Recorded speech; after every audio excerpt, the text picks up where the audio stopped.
kind of having trouble concentrating because there's like this really loud war going on right now, and his internet wasn't all that strong. Um, so it's not like he cut out or anything, but it was just like maybe there's a little bit more of a delay than usual. But anyway, I went into like a project and we talked about building a canal in Mexico across the like isthmus basically, and Honduras and Nicaragua as well, and just making another Suez Canal. The proposed Ben Gurion canal system in Israel connecting the Mediterranean through the Red Sea through Gaza has been always on the forefront of the entire what's going on in Gaza. But this would basically give Israel a way to transport goods and ships and stuff through from the Mediterranean Sea to the Red Sea, and also be able to have different um, allow other people to transport that wouldn't be controlled by the Egyptian government. And so we talked about just briefly on that and connecting a bridge and tunnel system from South Asia to Australia, and connecting Taiwan to mainland China, and perhaps Japan to Asia, and that kind of stuff. We talked about futurism, Santa Claus machines, teleportation, transhumanism, and then I can tell that, like, at first he was really, really engaged and stuff, and then he just let me go, and I could tell that toward the end, I knew, like, he wanted to do it maybe for an hour, so we were coming up on an hour, and he had asked me a question about Karbala, and so I was able to answer that and like a closing summary, and then they ended the podcast, and then whenever they end the podcast, there was like this period of time where there was one kind of frustrating thing that I had. He said, "Well, thank you so much for doing the podcast. Whatever, it was really good. It's really cool. You're really well spoken." And even when I first started talking, he was like, "You're using vocabulary that I don't hear people use." I mean, like you've done this before, you can tell. And he's like, I don't necessarily agree with absolutely everything that you said, but there's nothing that like really stands out that I really like wholeheartedly disagree with, something like that.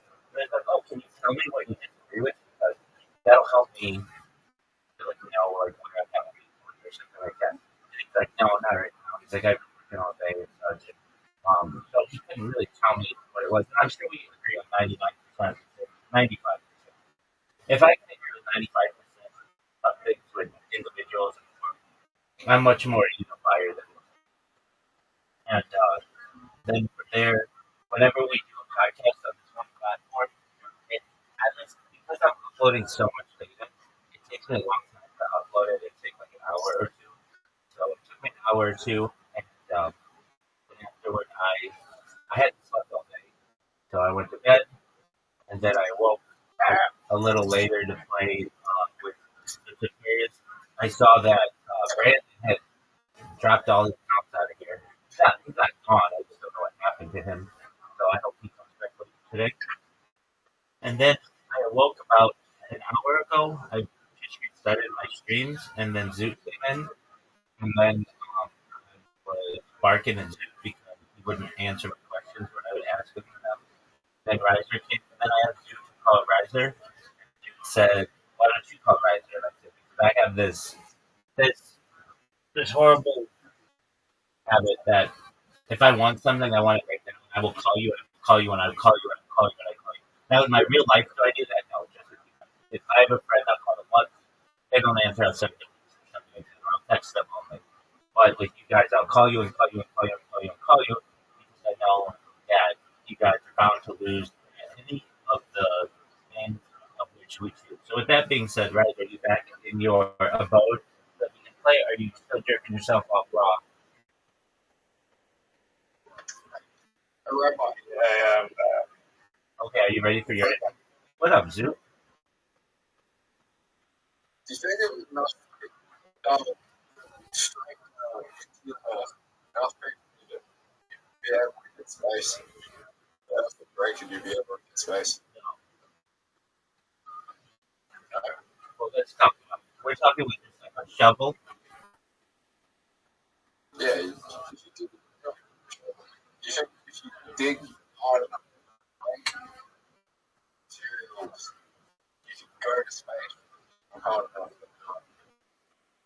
No. Uh, if you're digging, I'll tell you what. If you're digging with traditional means like a shovel,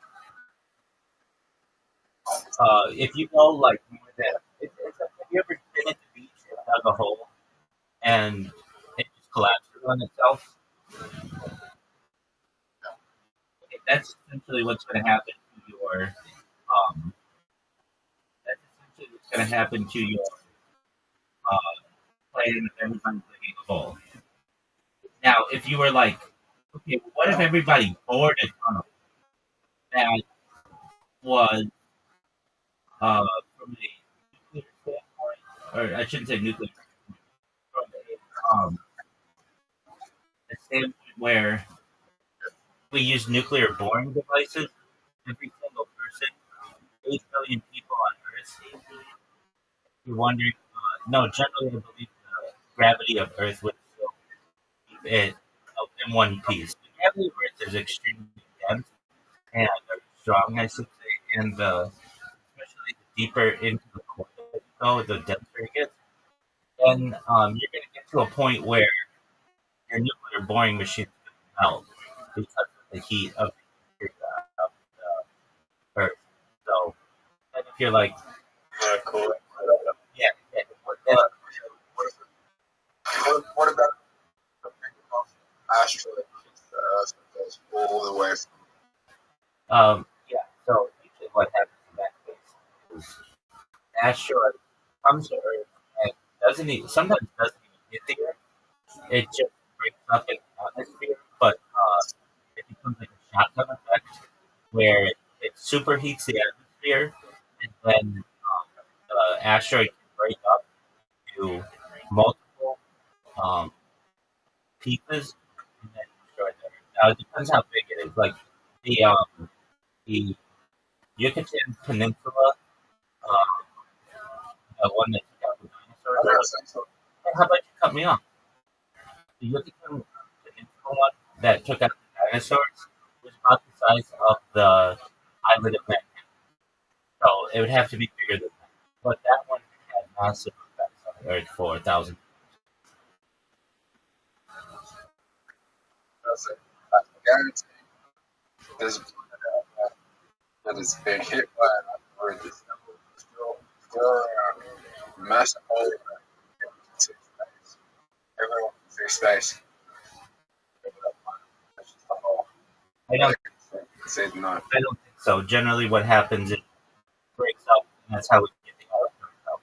There are theories that the asteroid belt between Mars and Jupiter was once planet that was hit by something and broke up. Which one? The asteroid belt? Do you know what the asteroid belt is? Okay, that's fine. So between Mars and Jupiter, You're trying to get to Jupiter, yeah, like fucking subway surfers, asteroids. It's like Mars and Jupiter were attached to each other. no, it was once potentially a planet between Mars and Jupiter that somehow broke up, and scientists um, speculate that it got hit by a large meteor and, or asteroid and broke up, and then now it's just a huge pool or sea of asteroids. Now, the morning Mr. Grace, how you looking? Just generally, but we'll talk about that in a second. Good morning, Mr. Grace, how are you? How are you? You're lovely. You're just chilling. Are you ready to take on the day? right, hit it hard. We will see you tonight, God willing, and we'll fight, okay? I want that's Absolutely. In answer to your question, too, generally, no. They're most water is essential for life. We know at least on Earth, and there's not a substantial enough amount of water on an asteroid as currently known that could sustain life. There's a much better chance that there's life on other moons of other planets, but the asteroid belt is not one where everything life is. What the asteroid belt does have is an immense opportunity for asteroid mining. So in the future, when we're able to have autonomous craft in space, there would be basically a mining craft that can get to the asteroid belt that will reach as much resources from the asteroid belt and then bring them to Earth or Mars with its terraform. Does that answer your question? Yeah. Okay, my question to you, Zoo, and this is a really important question. I want you to first know that was a really great question, but here's my question. Are you ready to lose? Liza, are you ready to lose?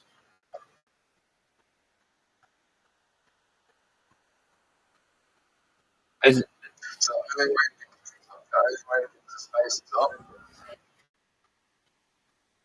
you mean you have to escape Earth's gravitational pull? So generally, yeah. Do you remember, Zoo, when I sent you an invitation and I sent Riser an invitation, and you both just sat there like I didn't and were jerking yourselves off? Zoo, what did you do with Riser? Riser, are you there?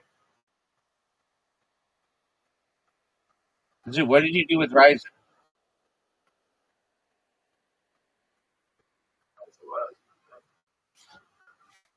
Oh, he's there. Riser, where are you? okay, He said he was back in his house. Riser. I'm here, but early shit. I don't want to, I can't. Well, my brain is still sleeping. That sounds like a you problem, Oh, dog. Rabbi, how What? does this feel, right? Like it feels significant damage to my psyche. That is a cool story. No one cares about it. What's up, Zoo?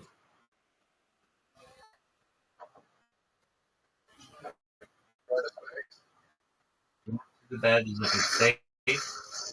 Yeah.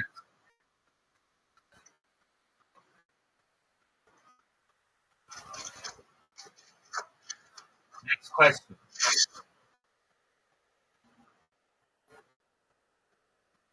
We'll have a remedy to fix like density issues from people that go to space. Well, 1,000%. You could probably do that with uh, some type of uh, supplement at this point.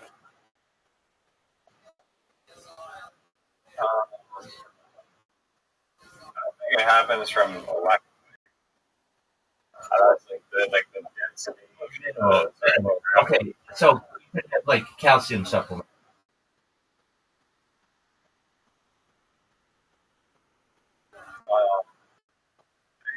I was doing cell phone that's causing the phone density thing.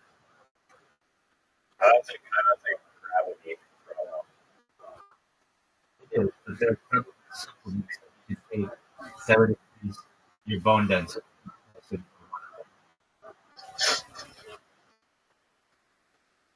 I gotta ask AI that. I don't know if that would.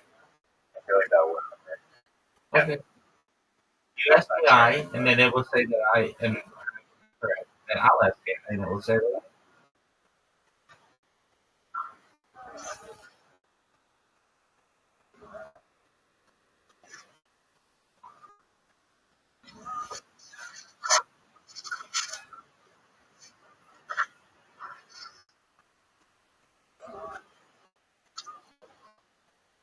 Taking calcium supplements alone does not solve the issue of bone density loss in outer space. I didn't say alone. Space-induced bone loss is not caused by a lack of dietary calcium, but rather by a lack of gravity, which causes the body to pull minerals out of the bones and excrete them into the bloodstream. To actually prevent or reduce bone density loss in microgravity, space agencies like NASA and the Canadian Space Agency multifaceted approach. During exercise, astronauts must strap themselves to specialized machines like the advanced resistance exercise device that stimulates lifting weights on Earth to create the mechanical stress bodies need to stay strong. Medications, anti-resorptive medications like bisphosphonates, breakdown, inadequate vitamin, calcium, dietary management. What about vitamin D? Calcium without other nutrients. What about vitamin D and calcium?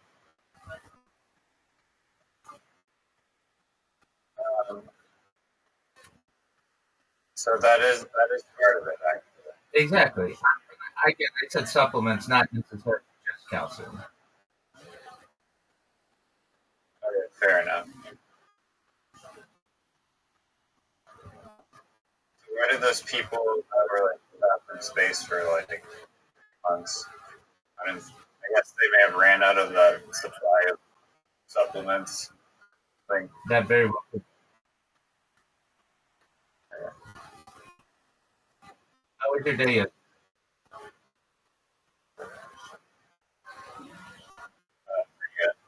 Would you know why the .io, like whatever it's called, verified ending of a URL? Do you know why people think it'll go extinct? No, probably won't. Because of that. Why do you think .io would go extinct? Think of what .io means. I owe you? Like I owe money? You know, a website has like, it'll be like, I know exactly what you're saying. magicmind.io, the website. So why do you think the .io ending cease to exist? Said because it's like you owe someone something. That's not an IOU, it's just an IO. No, it's like saying I owe. Like I owe something. I know it doesn't say I owe you. It says I owe, but it means like I owe. Wait, does it have to do with the fact that I can look like a 1 and O can look like a 0? Why do you think that was process to expire or like discontinued?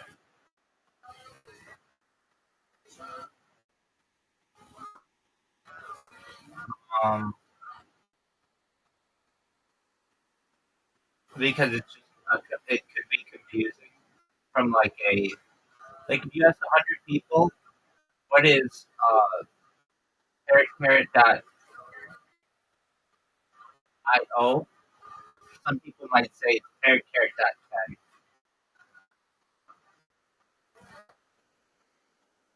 That is a very good point. Yeah, dog. Which I've never thought of. Yeah, that's because I'm a fucking baller. But no, it's not the reason. You absolutely. Those are two decent hypotheses. Would you like another hint? Oh, you're gonna give me a hint. No. Yeah, just Alright, so the .io, I mean, I searched it up before, and well, maybe you know what the .ai stands for too, but .io, when I searched it up, it stands for inputs and outputs, which is like programming jargon. But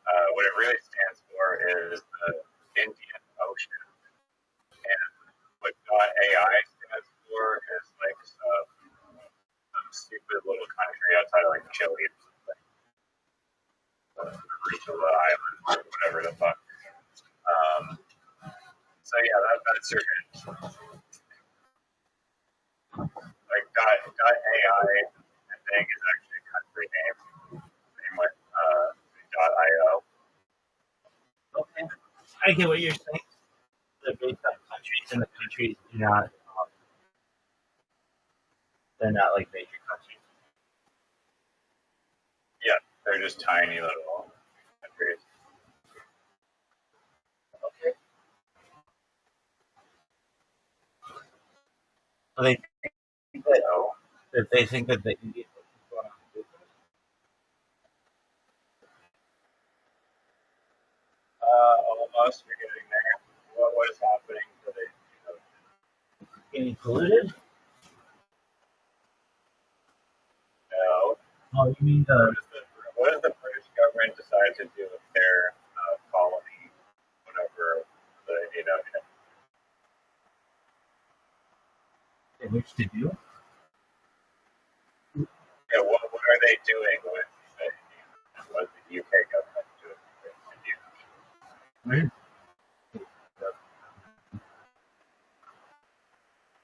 They're merging into Maltese or whatever it is. Other like tiny island down there. They're just saying like merge with Moritz or whatever. MAUR. Oh, they're. So they're that naming convention is going away. Yeah, well, to get to have that ending, typically the ICANN will be like on the list of like the whatever amount of countries, like every country needs to have that ending, or most special ending, but it's there. Basically deep countryizing the Indian Ocean, saying that it can be removed from that list. However, there is, I think, a much larger probability that it'll stay alive because there's examples of the past, like .su, which is Soviet Union, is still active because there's just a large amount of websites, and it's like annoying to force all those people to migrate away since they're already that ending. So that one still exists. And then also the that little .io is like a revenue stream for that country. So the Indian Ocean is, for whatever reason, gets to profit off all these like random businesses that are using that little ending. And so that the ownership of that would just probably transfer to that other island. And so there's financial incentive for that other island not to want it to shut down. And then there's the possibility that third party could come in and somehow take it over for their thing. If you want to register your own little ending URLs, you can, but you have to pay like hundreds of thousands of dollars for special ending, And it needs to be approved. like .carrot or whatever. And it needs to be Yeah, yeah, it does. That's interesting. I didn't think of that. It's like virus fields or something. But it's a fucking tropical island. Okay, be right back. I'll be back in 20 seconds. You can count it.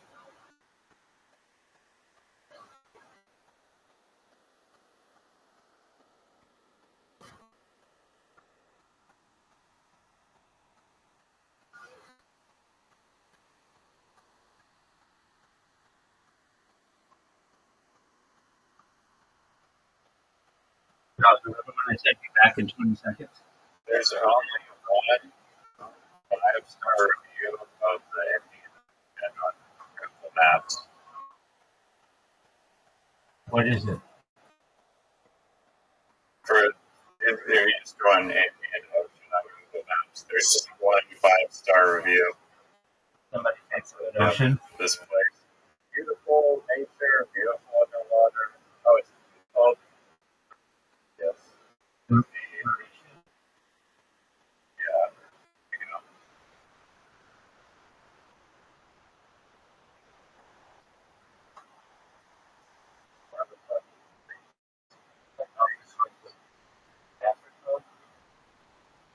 But it's like 1,000 miles up the coast.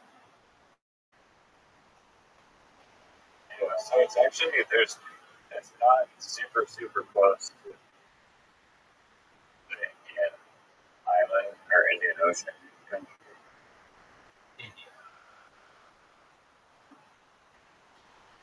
No, it's called Indian Ocean, and it's a country owned by the UK. It's not a country. I think that talks about It's not a Indian island, country. Indian Ocean island territories.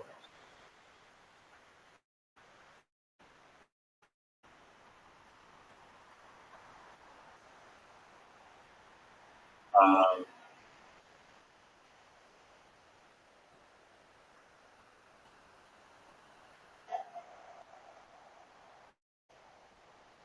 yeah, there's They're like overseas territories. yeah. And so instead of like the shortest way, it's that's really interesting though. I guess you guys Called the British Indian Ocean Territory. isn't it fascinating that like the ocean is so deep, but then there's like these little juts out into the surface that are islands, and then every continent is itself an island. If you depending on how you define it.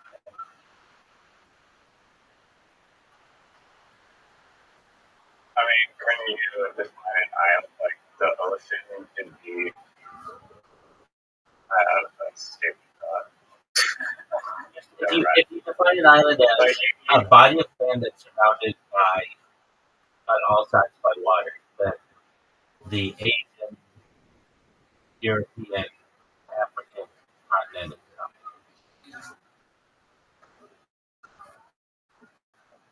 Yeah, no, I honestly, I agree with that 100%. I mean, it's just a large island. It's literally surrounded by water. But I guess it's not. It's pretty giant, though. Right. But people define Australia as an island, and some people call it an island, some people call it a continent, and some people call it an island. And it's the largest island in the world. Then why aren't you considering North and South America to be an island? Why aren't you considering um, Europe, Asia, Africa to be an island? So Australia not considered an island. Then there's the argument that Antarctica would be an island. So don't think that was the largest island. I believe Greenland. From there, Can you consider the water to be the island surrounded by land? that's not how an island is defined, though. I know if you split water and land or Yeah, then you would just call it like a large lake, right?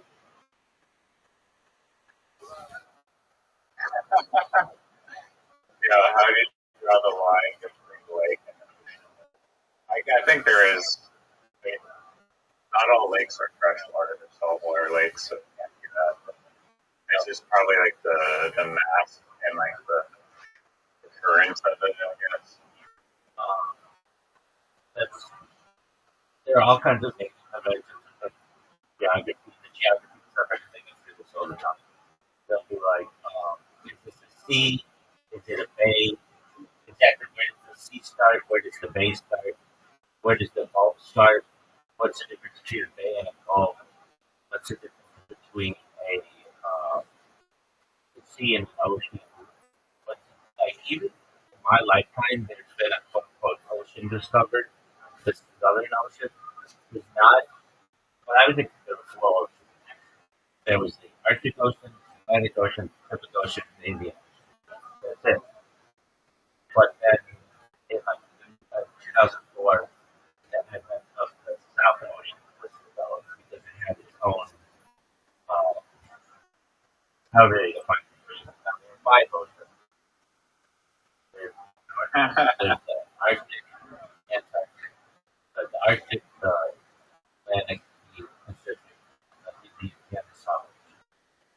So these are just naming conventions that people choose. Um, and I'm okay with it. Whatever. One thing I find interesting is like the borders of the oceans themselves, how they've changed over time. Like the maps of like the ocean borders, like it seems almost arbitrary. Like how do you decide the start and the end of the ocean? But it's evolved over time for various reasons. One time I believe in Pangea, really good one of was one big island, Pangea, one big ocean. So I'm sure you could make some oceans or whatever. With these native conventions, How old were you when you discovered that like the right side of South America it like fits like perfectly onto like the left side of Africa, like a puzzle piece? yeah, I think That was such a mind blowing thing. I was like, what? I think that was like 6%. And the reason why, um, when I was a kid, they told me it. And so my parents just gave me an atlas, and I loved this atlas. I took this atlas. I would take it to my grandparents' house. I would want to take it to school. I would take it everywhere. I would take it in the car. Basically, when we were going somewhere, and I could take this atlas, and it was something to do. So I would. This atlas was like a rare technology atlas, really big. It was gold. It had like gold print. It was really nice. And I this atlas changed my life. It just gave me a much larger idea of how the world works and such. And the atlas was from 1990. And so much of my geographic knowledge comes from 1990 in terms of like what countries are called and such. But as I recall, I would just stare at this atlas all the time. And so I realized like this was like a puzzle piece. Now, did I understand that like tectonics and such? I kind of did because there was like an illustration of what Pangea looked like and everything being apart from Pangea. So I understood it was clear to me. The other thing that I understood was evolution. There was this really beautiful page, really beautiful, that had like the very top, it had Homo sapiens, and it had elephants, and it had apes, and it had dogs, and everything at the top.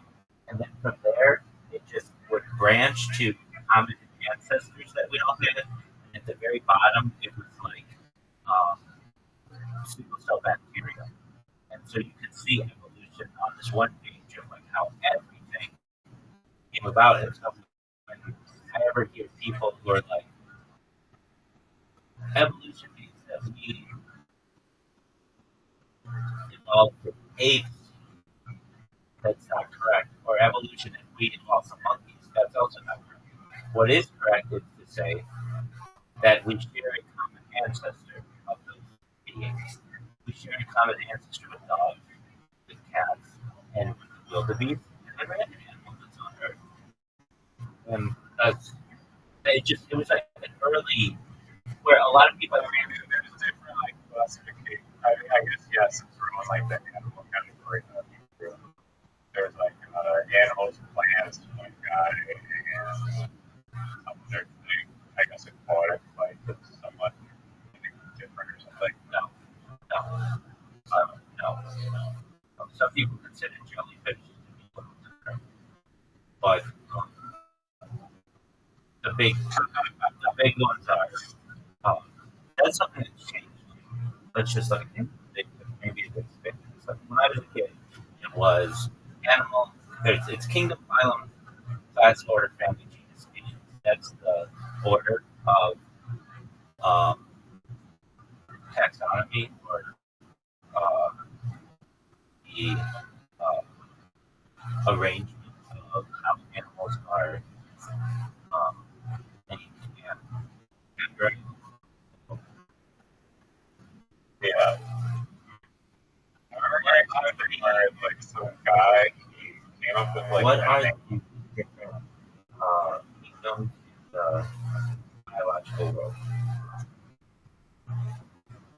I've seen this expand itself to other species, like aliens.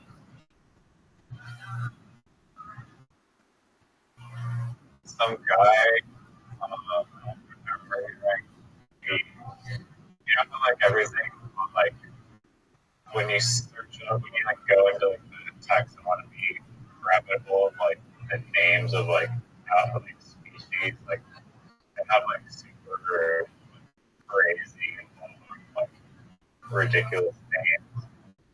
Um, some guy there was like the name for stuff like weird, like microscopic, like organism or whatever. You got like $1,000 for naming it. I was like,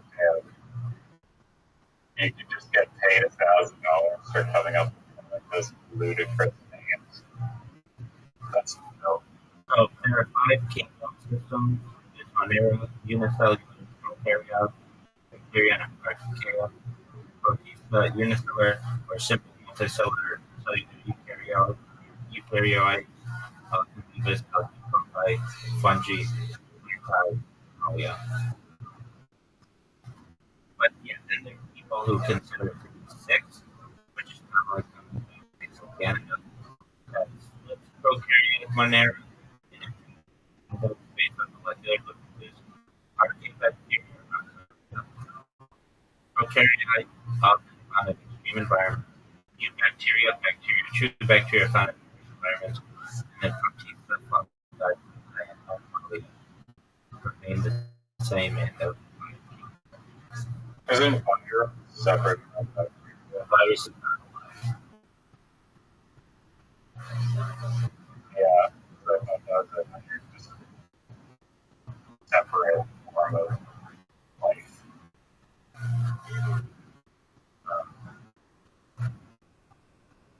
Yeah, I was watching this like crazy documentary where it was like a YouTube video of some guy explaining evolution, and it was like it was crazy. Just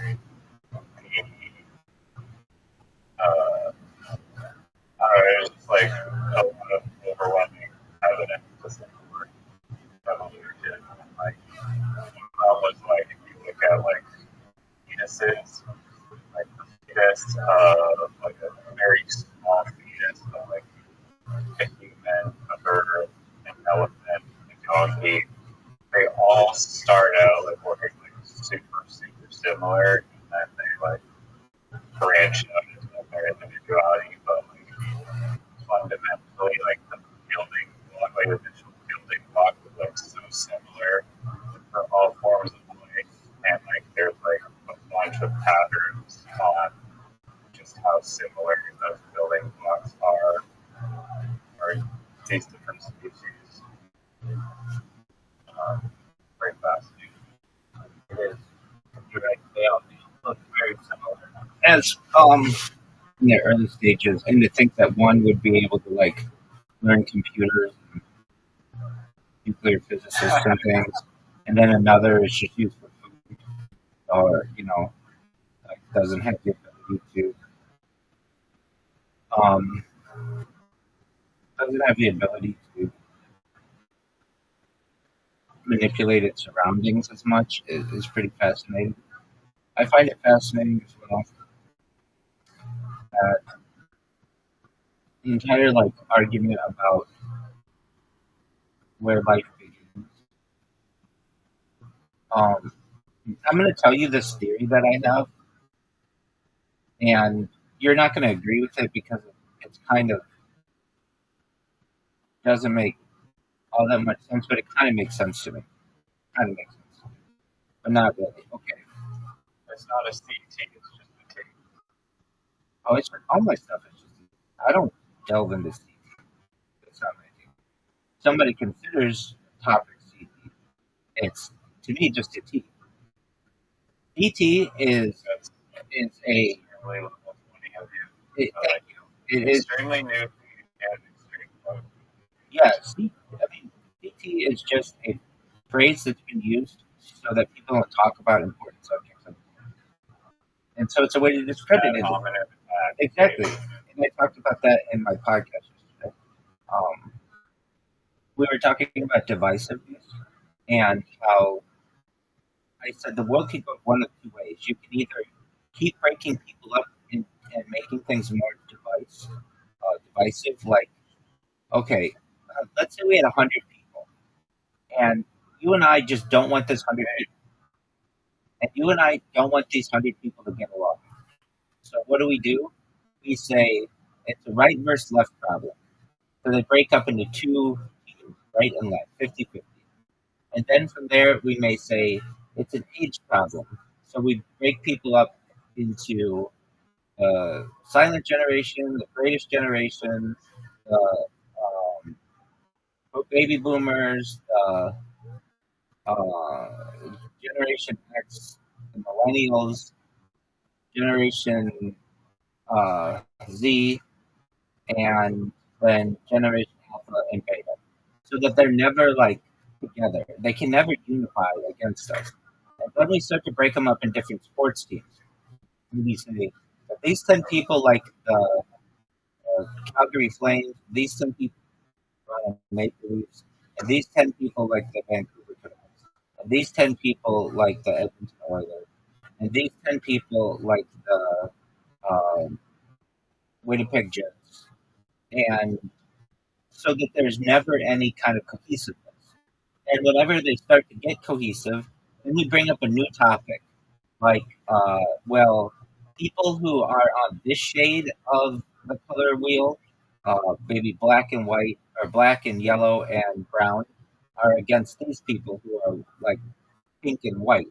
Or and then eventually, once they start to all look each other, then we say people who are taller than 5'8" versus people who are shorter than 5'8". And then once they start to unify there, we say okay, well then it's going to be people who have brown hair and black hair versus people with red hair and blonde hair. And then we get into it's people with blue eyes and people with brown eyes. Dude, have you ever seen? I'm probably sure you haven't, uh, but it's called Brown Eyes, Blue Eyes, Blue Eyes, Brown Eyes. It's this fascinating psychological experiment that this teacher did in like the 1960s. And she came into class one day. She had a class of children.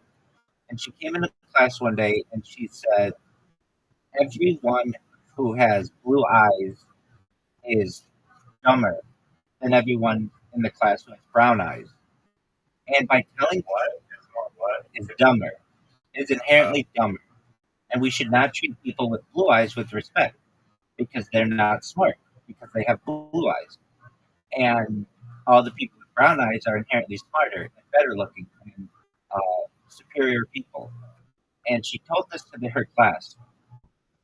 And by the end of the day, all of the kids with brown eyes made the kids with blue eyes feel really, really badly and bullied them and made them feel like they were not important at all. Then the next day she comes in and she says, oh, there was a mistake. Everyone with blue eyes is actually smarter and superior to the people with brown eyes. And by the end of that day, all of the people with brown eyes felt badly and were felt small and everything. And then by the end of the week, and she captured this on video. She had like some kind of documentary crew, and it's a documentary. It's fascinating. And they would interview the kids, and the kids would be like, when the teacher told us that people with brown eyes were superior, it made sense to me because I have brown eyes, and I felt smarter than everyone. But then when she said that there was a mistake and that people with brown eyes were not like not smarter, and I felt stupid and I didn't want to be at school anymore. And it just basically shows that what you tell a child can really affect them uh, in their self esteem and their body positivity and such, and their just overall morale because of what you tell them. On So day three, did she go back to saying, "Oh, whoops, brown eye is superior," and then day four, blue eye is like, so they were like, "Wait, what?" no, I think she cut it off early, and because she saw how devastating this was to the kid's self esteem, and I mean, when they figure out that he's just like a boy, and no, like, back to brown. not at all, not at all. And so 30 years went by, and they re-interviewed the kids from that class, and they as adults and how they had learned about this, and they learned that if you're just told that a certain people are worse than you, you'll always believe that. It's like very easy to manipulate people if you can manipulate them when they're children. And so anyway, it's a fascinating documentary called Brown Eyes, Blue Eyes, Brown Eyes. And then when I was in first grade, our teacher did something like this, and all the kids with brown eyes, we went through the room, who had the most brown eyes, who had the most blue eyes, and she did not. The teacher did not necessarily tell us that we were better or worse than anyone else. We just kind of divided up based on characteristics, and because there were uh, more of one color than the other, we started to notice that about each other, and almost create like friendships based on that because we had these commonalities, and it wasn't a trait that we had normally paid attention to. But and then we did it with like hair. We did it with all aspects of like physical aspects, and I mean, I think society kind of um, has that belief, like they like blondes are stupid and more attractive, and brunettes are the opposite, just from like the stereotype of that. yeah, there's in the 19 between like the 1950s and 1970s, there was a huge trend in comedy of blonde jokes. You could get these joke books. You know how on Kill Tony they give away a joke book? Here's a big joke book. Here's a little joke book. You know what I'm talking about? Yeah, I had a joke book. Yeah, Okay, so you know what I'm. like the first books I ever had was a joke book. Yeah, and so it would be categorized. I remember the categories that they had, at least when I was a kid. There were like brunette jokes, blonde jokes, all kinds of different Yo mama jokes. yo mama jokes, dead baby jokes were a thing. I didn't ever think those were funny, but dead baby jokes were a thing. What's an example of a dead baby?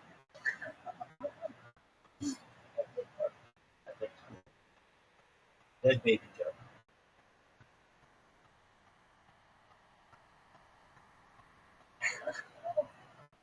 A little sinister.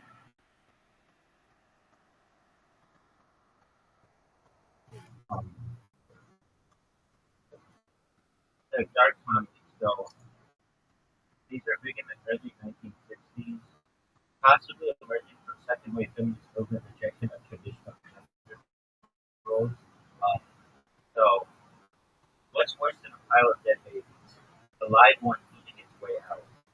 Why did the dead baby cause growth? It was staple to the chicken. It to me was a way to like um, to devalue life. You know? And, there's a thing around like Roe versus Wade, the termination of what is life in the United States. Like they had Helen Keller jokes which were really popular, which would be like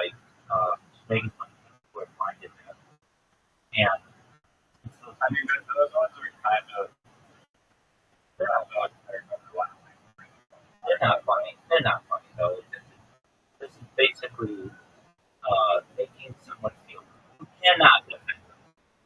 The person who is blind, deaf, and mute cannot defend themselves. And to make fun of those people, I think they'd be fine, honestly. But back then, there was an entire section on it. They have Jew jokes, and they have Asian jokes, black jokes, and all the different jokes. There's a theory that Helen Keller, the ability or like the fact that he originally jokes and writing a book was fake because they believe that the person that was blind and deaf that could like produce such a work. And it honestly doesn't sound like the most far-fetched theory that I've ever heard. I disagree with that. I've known people who are blind, deaf, and mute, and they eventually learn certain types of sign language, like reading someone's hands, and they will take their hand and move it up against someone's lips so that they can lip read, and that's a real phenomenon. Okay, well then, thank you for enlightening, because, yeah, someone who doesn't, to me it just seems like, well, there's going to be no cool way for them to learn language, but there possibly, you know how like, if you're blind or something, your other senses get enhanced. I mean, if you're blind and deaf, then you might have like a visual or like a visual side of your mind that like becomes super enhanced or something. Like you might gain like some abilities just from those other senses not being as strong. So yeah, maybe it is not too far at all. The big one with her is that she's deaf and she spent a lot of time with her teacher and consultant, and um, she was a very smart woman. The reason why she is so prominent is because she came from a very wealthy family, and they paid for this school for her, and she would eventually go to Radcliffe, I believe, which is like Harvard University, and she was friends with Alexander Graham Bell, and she was just seen as this like really groundbreaking individual. But what they don't talk about a lot is the relationship that she had with her teacher, and that they were close like for their whole lives. Like, and she never married or anything, which was very uncommon of the era. That she was probably a lesbian. And if she wasn't, Helen Keller, if you see this in the future from reunification technology or something, I'm just saying that like if it walks like a dog, talks like a dog. Maybe it's a dog, but it doesn't necessarily mean that. She could have been asexual. She could have been um, uh, she could have been intersexual. I don't know. It doesn't really matter. But I kind of see her as a LGBTQ uh, trailblazer in her own way. She was someone who had disabilities. She was someone who had disabilities, and perhaps still was able to love another person and not let her disabilities get away from her. Yeah, no, I agree with that. This has nothing to do with like ocean.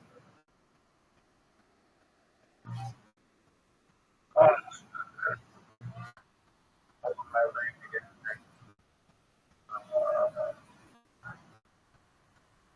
Oh yeah, one way you're saying earlier about like how we're always so oriented towards like this. Um, well, I think like that's one thing that stood out in my brain is like politics, like especially like the U.S. It's like how you're just able to just like narrow it down to like two beliefs and like two sides of like where they live. To me, it's like kind of wild. Like I don't know. But there's no like middle path. There's no alternative viewpoints. Like abortion on this side is pro and the other one's negative. It's like, what if you want to have a camera that is neither of those, or like the opposite of one? What about the thing? I don't know. It's kind of interesting. Also, possibly the word like people say how phones and whatever are like cool in a sense because they take away from like organic human social interaction, and phones or like technology in general, whether it's a computer or whatever, they're referred to as devices, which I wonder if that was like in, in a way because they are basically like a portal for device abuse. It's just And that's just what I think there's an argument to be made for that. But another thing, principle that like ties into this whole concept is, which I find super interesting, and kind of been learning more about it, especially as it like pertains to advertisements, is like the idea of herdification and how human beings are definitely like herd animals, and we basically kind of form consensus about certain things based on like whatever is the norm and like what we're just thinking, and that's how we form laws and form all sorts of systems and structures because of like this consensus that we form. And so with like that human, or sorry, Helen Keller's thing, it's like at the time in the whatever era it was like super taboo to be not straight sexuality or go off that that way. But now it's basically like a herd mentality of like back in the day where that belief like just instilled upon everyone, and people didn't question it because of that herd mentality. And then it's like probably this logarithmic curve or whatever, where like more people started going against that, and then more people saw that other people were going against that, and then more people saw that like counter rebellion and like until now we're at today what's much more progressive versus what it was like 30 years ago. I want to go back and say that the word device does come from divisiveness and constructivism. So, but it makes sense that you would call something, but it also can mean arrange, plan, or contrive. Right. But it's um, It's a good atmosphere. but so perhaps it is related. If I didn't use that word. This is the same. When you said that, I was initially like, no, I mean, if anything, devices unite us. I don't know why people think that they divide us. They unite us much more than anything. A device allows me to talk to you in Canada, and I would have never talked to you. I would have never met you before. This is quite a unifying aspect. When people think of them as divisive, is when people get stuck in not communicating with those around them because they're on Instagram or TikTok or whatever. But exactly. I mean, it definitely has the capability of like, both enhance its like both polarities. I think also across the world, but also like potentially isolating people that are to their own like TikTok algorithm addiction. Before smartphones, before devices, before computers, the average person connected with their entire life no more than 200 people. That was it. 200 people. And now you're connected with tens of thousands, one way or another. And especially before then, when we were tribal, you might be connected with 20 people in the course of your life. Um, much more. It's crazy how much bandwidth opened up for communication, travel, and shit. Like the human like life has just evolved. I agree. So much more broadly now. I agree. So for people to say that devices divide us, I don't necessarily think that. I think they unify. It's like any tool you can use. Dude, are you going to just sit there and be rude? Yeah. Dude, how many times do you whack yourself off per day? Is it between 10 and 15 or 30 and 45? Once a week. That's incorrect. What I are don't you gonna believe say that. when you're on stage and someone is like, "Boo, you suck. Get off the stage." What's your rebuttal? So, Leave it. Walk up. There he is.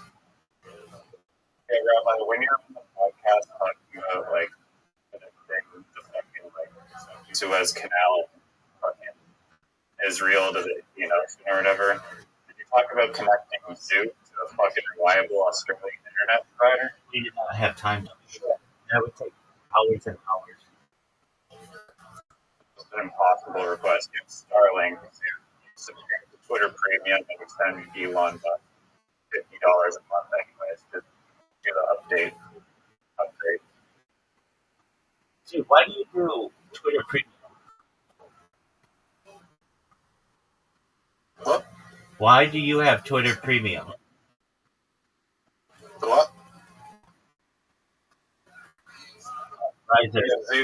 Yeah, give us a fucking 1 minute improv set right now on SpaceX and Starlink. It's fucking if you can't do it. I don't come to your job to tell you to fuck up. Okay, that's all right. Wait, what did you say? I don't come to your job to tell you to fuck up. That's not the phrase, though. It's, I don't come to where you work, suck all the dicks. Are you ready? Yes. Doing jobs imply that you're being paid. What game We'll talk about that in a moment. I'm going to defend you at this point. Zoot was paid $40 at the club that allows Wednesday stand-up, which technically makes Zoot a professional comedian. I didn't know that. Zeus. You're raking in the big butter? That's cool. Do you not have any hot takes on Elon? Could be easy. I think that's like easy farming in like the scene. Yeah, Zoot, you Like, if you just take like a very like topic that everyone fucking knows, and then you just roast the shit out of it, like it just works.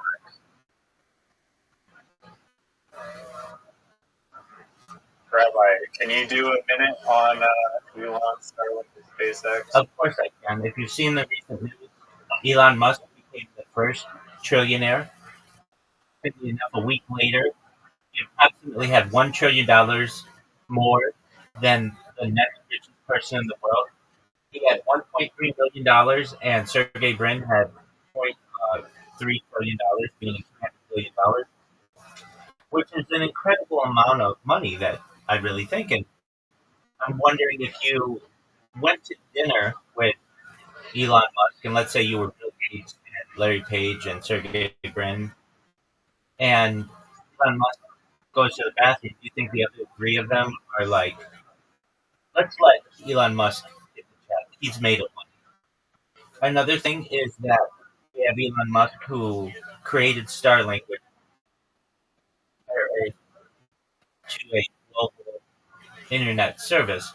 And I'm wondering if really Elon wanted this for the connectivity of the world, or if he just want to be able to watch porn wherever he wanted. And I'm starting to think that when you have this much money, you don't want to be connected where you can get your porn on.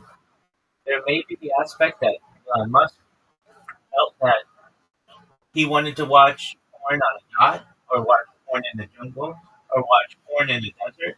He didn't want to be constricted by traditional Wi-Fi connectivity or cellular connectivity. So the idea of all of Starlink may actually be one large strategy for Elon Musk's porn addiction. There you go. There's a and the first joke I took from a meme.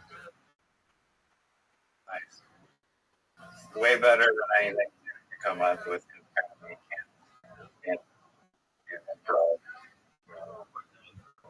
Okay, so I've got an interesting one for you, and you're not going to agree with this. Can I do a minute? Can I do a minute? Go for it. Okay. Elon Musk, pale ghost that looks like a little shrunken down tricycle saw movie character.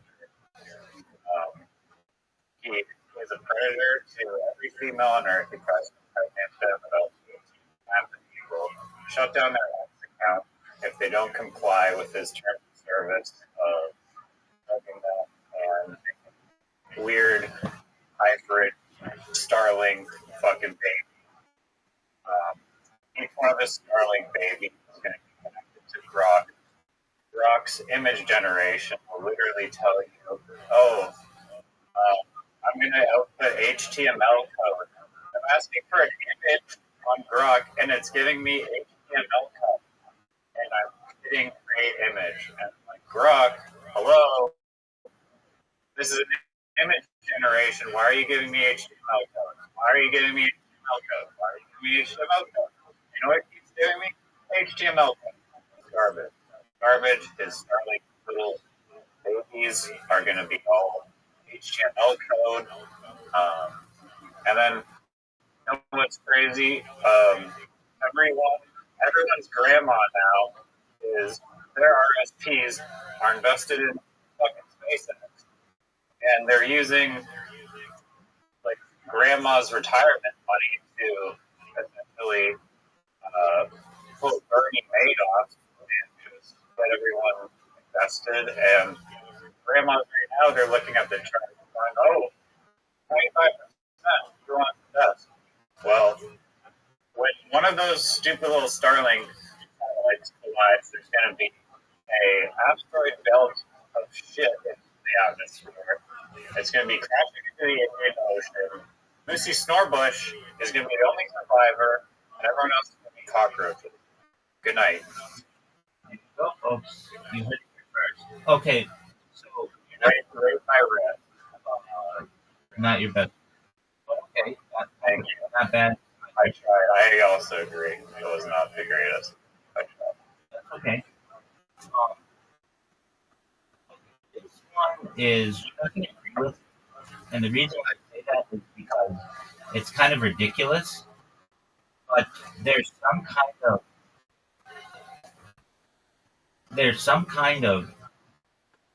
how do I want to say logic to what I'm saying, but overall still somewhat illogical. So there's the argument within society of when does life start?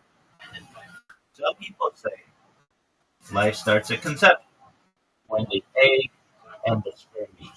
Okay, that's some people. Other people say life begins at birth. There are some people who believe that spermatozoa, semen is sperm, and egg is spermatozoa is, or sperm is life because it can give the quality of life. And same with an egg. And my question is this, or my thought. We understood these traditional categories to be in a world where life is limited and finite, but in a world of transhumanism, where people can live forever, should we give others the opportunity to terminate their pregnancy at any point and even after birth? But here's the thought: it's my body, my choice, which is what I in all aspects of it. And we have women who, let's say, want to, for whatever reason, abort their child at 8 months and 29 days, right before the baby. Maybe because the father got scared, the father ran away, whatever. Basically, like in one day, that baby is going to be a human that we consider to be a human or whatever. But she wants to do it. Is that her right? Yeah, that's her right. Do I like it? No. But is that her right? She hasn't birthed it yet. But that's in a finite world where her life is limited. In a world where she could live indefinitely, she could live hundreds of thousands of years. Why does she lose the right to terminate that baby after birth? Basically, the thought is, if she was able to terminate the baby because she got scared or the baby was going to have some kind of genetic issue prior to birth, why doesn't she have the same right to terminate that baby when the baby's a little shit at age 4 or age 5 or age 8 or age 12? Basically, that child now is going to have a negative effect on her life for the rest of time because she no longer has a finite life. And the idea is that she may be able to reproduce hundreds of years from now because of technological advances. And if that's true, and she has one child that's kind of a bothersome to her, why shouldn't she be able to abort that child? And people would say, well, that's murder. And it depends how you define murder, but perhaps that's true. I I think with the transhumanist argument, in their own way, a mother has more of an argument to be able to abort their child after birth, which we call murder, than in a finite world. Perhaps, maybe I might be wrong. I mean, so what am I saying? I think my body, my choice. After that, it becomes a big. Or after that, it becomes a human. My child, my choice. Yeah, that's what it would be, though. Yeah, exactly. My child, my choice. That's an excellent point. There's an argument to be made there.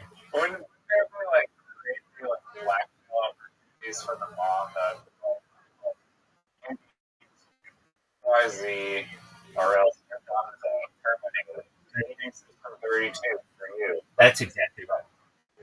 That's exactly right. There's just it's Like an you hold a gun to someone's head literally. that's right. But I mean, I feel like there probably it'd be some kind of new laws that would have to be cooked up by some AI lawyer,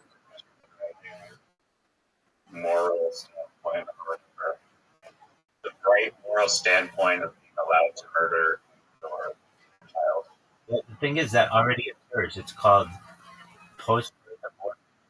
Basically, happens Are within. those under like certain circumstances though? Like, No, it's considered murder in like all 50 states. But the thing is, sometimes doctors do it for whatever reason and don't tell anybody about it. It could be really corrupt. Um, so, like, what would be an instance where this happened?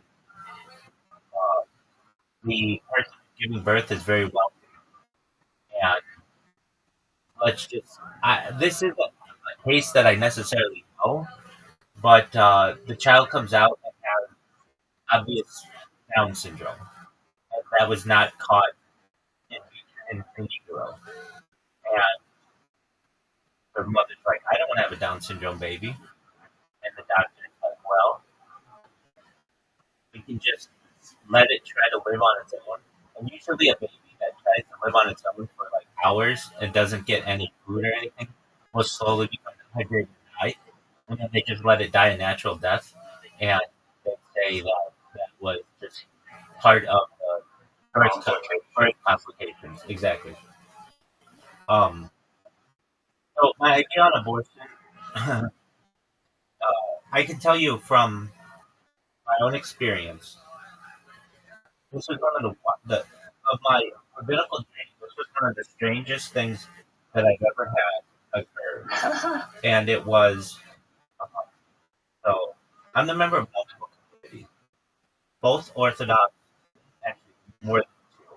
But I when I was attending synagogue, I would attend two synagogues every single day, just depending on which one was having it. Like one of them was really big, not really big. But one of them was much bigger than the other. And with one of them, you had like the community and everything, and the other one was like a boutique synagogue that had a lot of connection with the rabbi. And so this was around when Roe v. Wade was being redecided or whatever. Around that time, maybe this was around 2018. So. And I, I was in a Gemara class. I was in a chapter class, and I never missed class for years, and I never missed never missed synagogue for years. I was more consistent with the rabbi, and which is one of the reasons why my community was so adamant. This is the path. This is what you need to do. But at the time, I was just being a good Jew, and the issue of abortion came up, and I was in one synagogue, and the rabbi there was like, "I'm gonna hear different arguments and when life starts." And he went and he used this one rabbi who is a prominent rabbi, but also a scientist. And there was an argument that life began at the argument is really a really complicated argument. Basically, from the simplicity standpoint, there is a offering that's given to the Cohen and the family of the Cohen in the Talmud. Basically, the the family of the traditional group within um, the the lineage of the tradition. And there's a question that happens: what happens if the a wife marries into a non-Kohanic family, and or if a daughter marries into a non-Kohanic family, and then divorces, which is allowed, and she comes back to her Kohanic family, is she does she get to take part of that harm, or is it like she no longer gets to take it? And there are arguments made that she doesn't get to take it. But it gets into an argument about life, and and Talmud doesn't necessarily say one way or another. Now the Bible says basically um, if you is a pregnant person and you accidentally trip and fall and cause the death of that baby, you don't die, but you have to pay for the damage that would have been to that child. Basically, there's some kind of retribution financially, and, but it's not like a life like it is arguably that, that person were committing. So there are these arguments there. Anyway, this is a really, really deep, long halachic or Jewish law discussion, but I don't want to get into it. But I remember one of the rabbis talking about this, and so, and then basically there's this other argument to be made within the Talmud that life begins when there is something called, uh, it's like the argument is this. 30 days after a woman visits a mikvah, and a mikvah is a ritual cleansing tool that women who are menstruating within Judaism, married women, um, will uh, will cleanse themselves once a month before having relations with their husband. And there are other reasons for a mikvah. Some people who are just looking for to do some type of teshuva, some type of uh, uh, cleansing of their purification of their soul, they will do that. And also converts dip into mikvah. Whatever it may be. It's a ritual tool. And it's very important to do because a woman, when she has relations with her husband, it needs to be clean. And if she is menstruating, she is seen as untouchable for that period of time. So within the Orthodox home, a man will not generally touch his wife for about 2 weeks out of the month or so, about 10 days or so. So anyway, we're just having these arguments around the table or whatever, and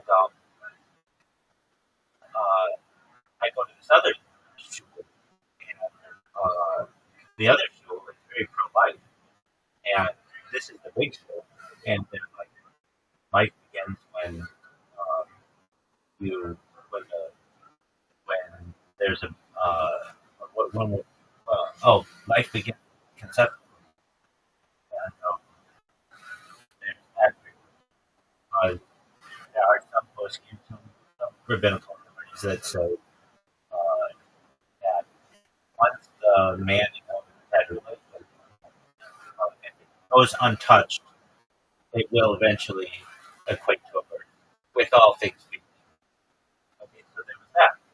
And I'm there, and I have this friend of mine who is like, uh, isn't that, there's one rabbi who is saying that birth, that, that, that life does not begin until 30 days after a woman. Well, and why is it that? Because that's when she knows she's going to be pregnant. She would have expected to have a period, and she does not.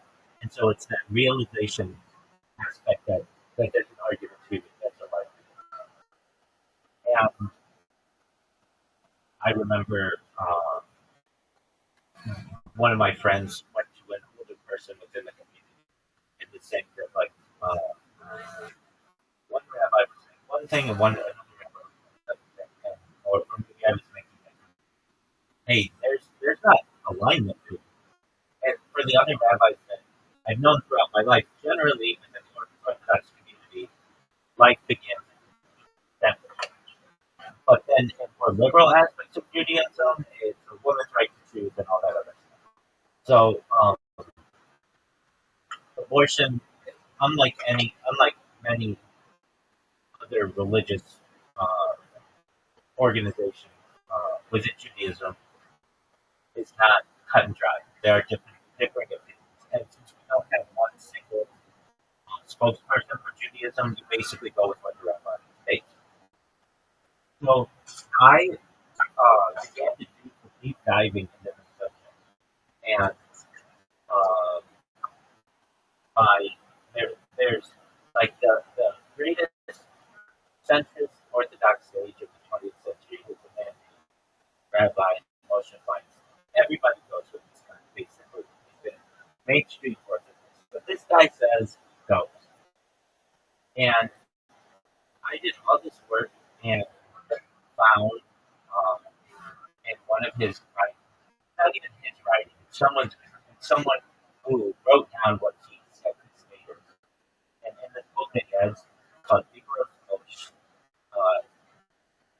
all in Hebrew, so it's really difficult for a non-native reader. It's even difficult for native Hebrew because it's very complicated. But especially for someone who, for English is your first language, it's extremely complicated as well. But I was able to find a passage in Hebrew where he did not necessarily say when life began, but he made an argument to say that basically up until the 40th day of conception, or the 40th day after the woman is in the mikvah, anything before that is considered life water.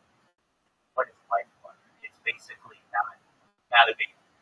And everything after that is then considered to be life. So I had this huge staff of one day, and I came into synagogue after morning prayer, and one of the older members of the community was like, if you have a second, and I had to get to work, but let's stop the rabbi before go to this other, he was going to this other class, and let's pick his brain on this subject. So I had these stabs of documents. I remember. Can I just get my quick? No, let me finish the story, and then you can say anything you want. So I had these stabs of documents. The rabbi's there, and I said, there's an argument that life begins 40 days after the mikvah. And he's like, what is your justification for this? And I explained it. So he wrote Moshe. And it was just this face that I saw in a rabbi that I'd never seen before, where I stumped him. Like, I basically used the argument of the other rabbi. And with evidence, shown that his interpretation and the mainstream Orthodox interpretation perhaps may need some slight alteration. And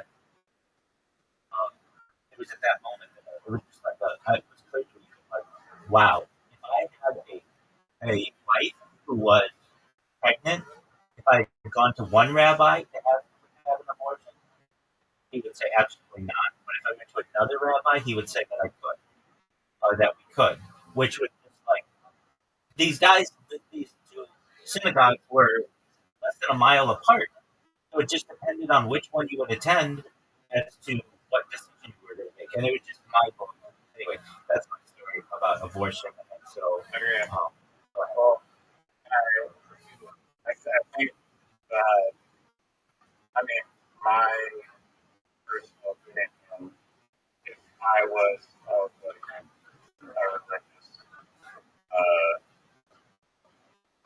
religious, like Judaism or whatever, and I was like a rabbi, I would probably view life as sacred, and therefore the moment of conception is when life begins.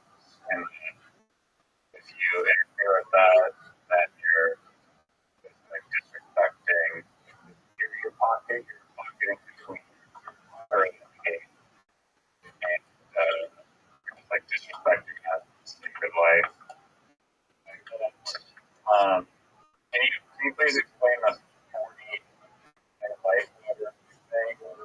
Like brief the main argument for them, because that seems like a little bit arbitrary. The exact 40-day mark. It has to do with trauma, which I don't want to get into very complicated things. It's about an offering that's given to the Cohen.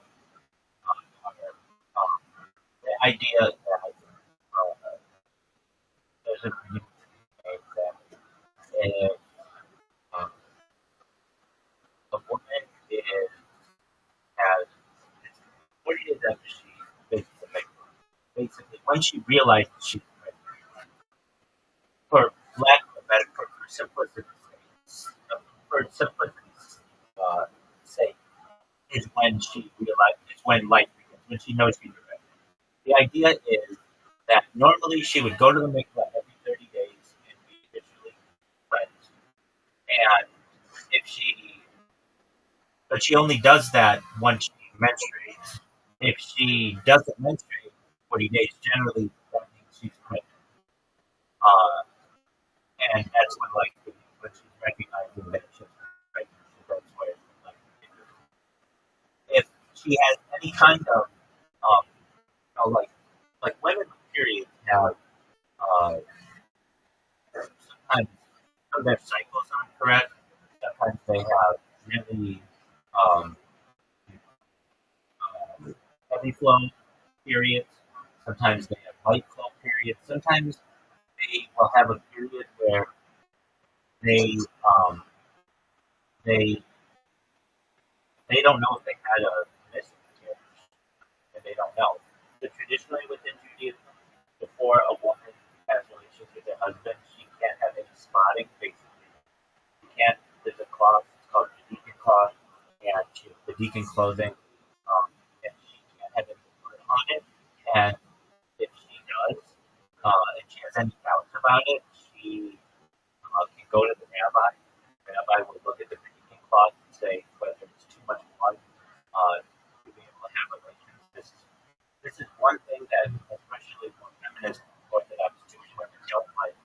They're like, I shouldn't have to go to some old man and show me my period, and I have to make a decision whether I can have relations with my husband or not. But traditionally, this is how it's been done. In more modern senses, we leave that up to her. If she really wants to talk to somebody about it, she can. But generally, those decisions, it's just who wants to have to get an email that of a picture of a bloody pamphlet? Like nobody wants that. But traditionally, something like that would take place. So the idea is, not breathing, that means that she is able to, more likely to be able to a child, and when you're on your period, you can't conceive, and so they want you to be able to. yeah, it has to do. Every time you have a relationship, it's the purpose of reproduction. Um, and Really? yeah, and a woman is considered to be um, untouchable. So, strict Orthodox households, husband and wife won't. I mean, really strict Orthodox households. There's something called shalom, where a husband and wife do not make physical contact outside the confines of the home. So there's no PDA public disclosure. Don't hold hands. Even I've had issues when I've been really strict in my Orthodoxy where I'm treated with women. Certainly don't hug. Um, and women are no. Yeah, I mean it's just um, and then there are aspects within the household where you can't do that to your direct relative. So your wife and your children. In terms of uh, the woman being ritually purified to be able to have relations with her husband, uh, what this does from a psychological standpoint, a sociological standpoint, the argument is it's like a woman. Uh, it's like how if I can describe it, it's like it's a new honeymoon period every month. So, in some relationships, some people may have anal sex, some people may have vaginal sex without a condom, some people may have vaginal sex with a condom while a woman's on a period. Some women would use oral sex. It depends on the people. That's in like a but in strict orthodoxy, a husband and wife do not even think like that. There are two separate things. Um, and a woman wears a special kind of cloth. It's very many feminists consider to be diminutive and it's very um, perhaps outdated, but Divisive. certainly. Um, but it's just the way it is. Um, if you were living your life 2,000 years ago, this type of behavior would be considered uh, the norm. Other people around you would have these types I think of things. sorry, is there like a clause in the Bible about like questioning authority? Because like in society, if you like go out rebel against society and go do obedience over the walls, you're a rebel. Or you're not considered to be a good person, even though argument to be made that you're a legitimate artist putting artwork in the out into the world for free. You're expressing yourself. So when it comes to like these rules, like you think almost, I mean, I understand that from a religious, like the person who wrote the thing or translated or handled it, whatever, that you want people to conform to the rules in a way, but it's almost like a super strict parent where it's like overprotect and guard and shield your kid, and then they go out and just try to break the rules because the rules are too strict. Whereas if you're more of a chill parent that allows flexibility, it'll be more beneficial because you won't have like that resistance. So Everything yeah, is based. Yeah, I do. Everything is based on the decisions of the past. So if you are going to have any kind of um, argument to act against the trend, you have to be able to use the decisions of the past to be able to do so. Let's go back to the Bible. Now, there are people who are looking at it, and some of them are known as Christians, and some of them are known as Muslims. Because there's an argument to be made that both Islam and Christianity are just offshoots of Judaism. So if you're wondering, like, what do you do if you don't like this? Okay, then go be a Christian. If you can go apostatize or break off or assimilate the larger community, you're allowed to do that. No, if you want to stay within the Judaism framework, but you don't agree with certain rules, are you like scorned, like shunned? Yeah. So there is that. And do you think that that's like the correct way to respond to someone who feels that way, or do you think you should say like, you can disagree with something, and that's fine. It's just like a framework. If you want to follow it, that's cool. But we're not going to shame you and guilt you into conforming with things that I don't think are right. We look at that with the secular mind today, but 1,000 years ago, 2,000 years ago, nobody was thinking that way. Everybody had their own doctrines. And, so someone who didn't conform could be brought to basic house of judgment and punished for their act. There was also, especially in the last 1,000 years, of the Kihila, which is a group that would go around and make sure that you were given the necessary offerings and following the Talmud and the Bible as closely as you could. And if you were not, you would be left. You could be whipped. So that's what kept everybody in line. And if you didn't want to hold the line, you didn't have to, but then you would be excommunicated. Um, usually on the process of nidui ending. And this was only done in the rarest cases where someone had just absolutely was not going to follow reasoning of a certain religious body. Generally, most people toe the line, and they live their lives. They settle. They're Eastern European little hamlets, little towns, and there was no competition with Judaism until the 19th century when Reform Judaism starts and conservative starts. When people started to say, "Hey," especially with something called the Jewish Haskafa, basically, uh, where we have science, we have technology that's emerging, the industrial revolution is taking over, and this is bringing into light a lot of different developments. how are we supposed to live this conservative way while still balancing it with the advances in technology? And so you have different breakups with Judaism over the course of about 100 years. You have the Hasidic dynasties that are the most conservative. You have something called modern Orthodoxy, which became large in Germany and in England. Uh, and a lot of people don't necessarily fit into one of those perfectly. I, in my past, have been a part of schools and modern Orthodoxy. Um, it just really depends on what's available to you and the people you're going to be around. Um, but but there are Hasidic individuals who are doctors and lawyers, don't necessarily have to sit in a yeshiva, a place of learning all their lives amongst the individuals. And then you, in the same way, you can have that in modern Orthodox. And those are the Orthodox, that's the Orthodox world, which is still only 10% of all Judaism today.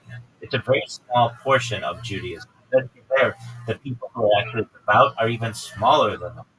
Um, but we're just more visible to the outside world because of our dress, or because we wear um, yarmulkes, or because or whatever we want to do, whatever.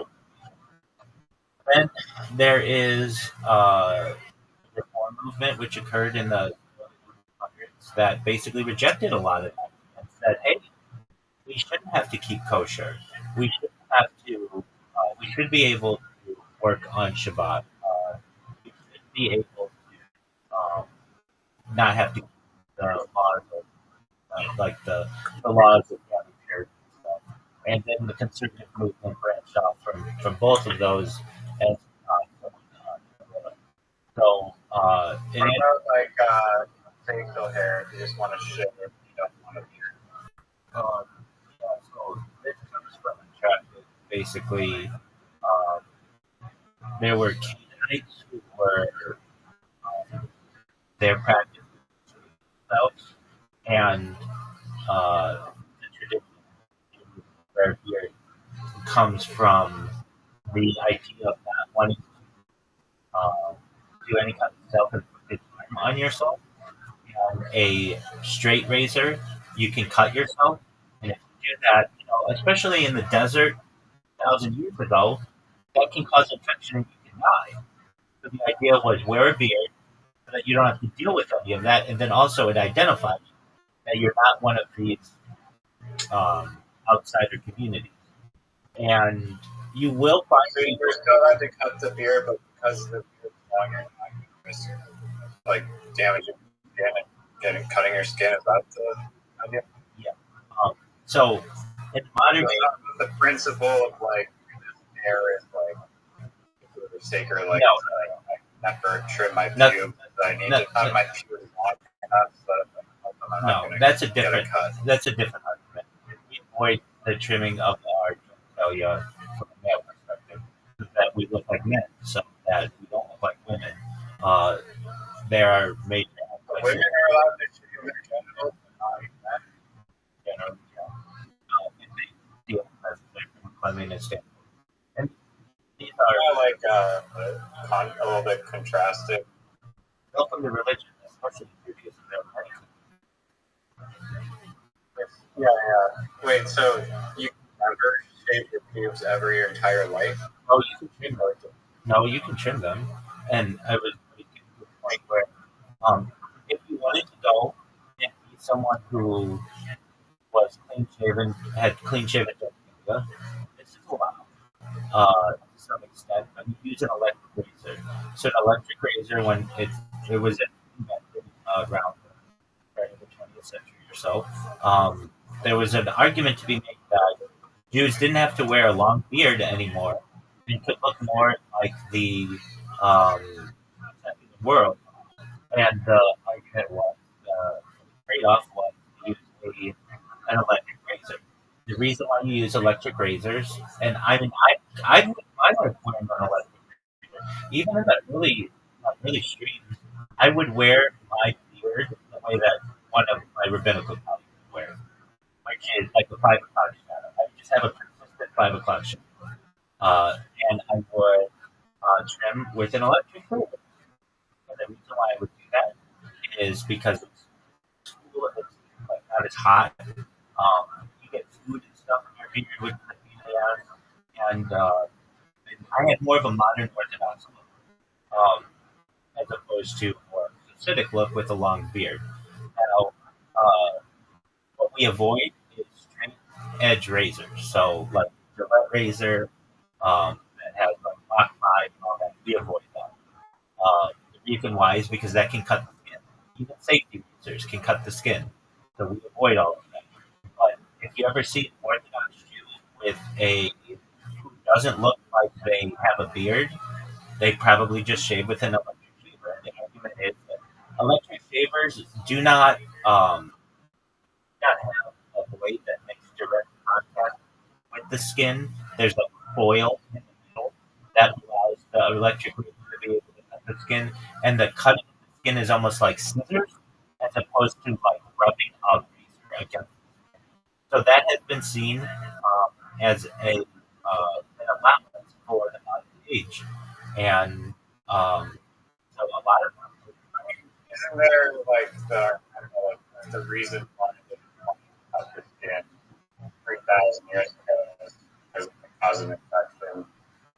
Those risks are not near as severe as they were back then. So shouldn't it be like a little like, like how they update the iOS? yeah, Like, exactly. little And more that modern and that little happens. updates that they can do. And that happens when it does not. There are other arguments that counter this as well. We don't want to look like the general public. We want to look differently. It's one of the reasons why we wear kippah. In addition to being, in addition to looking different from the other populations and being able to identify each other, keeping reverence. It allows us to be different. There's a reason why Jews. It is within our doctrine to be separate. It is not to be one people on earth. If you join Judaism, you can. There are ways to do that. But we don't want to bend our rules like everything else. Right there, or pardon me, dude. How are you? Are you ready to talk? Are you ready to jerk yourself off? Because you've just been coming and leaving and coming and leaving and coming and leaving. Like, who do you think you are? See? That's cool, dude. What is Harry Potter Ramasonic tending you at right now?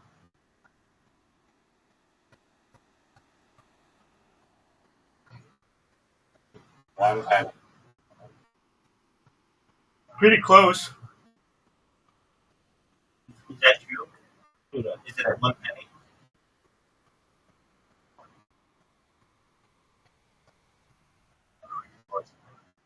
Okay, what is it at?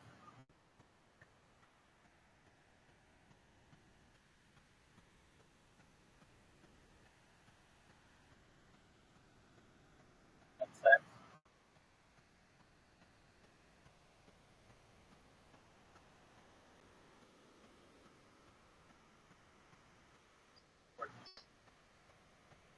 $0.12.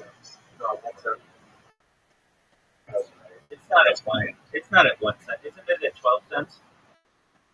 Oh, fuck no. That was like 80 million. No, 12 cents is 100. It's 12 million market cap. Oh, no. Yeah, I get that. Oh, okay. So 12 cents is 12 cents, or well, 12 cents is 120 market cap. Yeah, that's right. Okay. So it's at 0.012 cents, correct?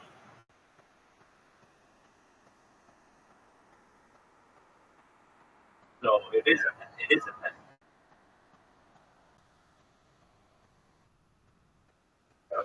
Okay, that's cool. Yeah, it's a penny stuff. Guys, are you ready to play yet? Or are you just ready to turn yourself off? Because you Yeah. keep. I invited to here, but I wanted to play a game. I used to play this game with my friends in middle school all the time. During like half the day when I was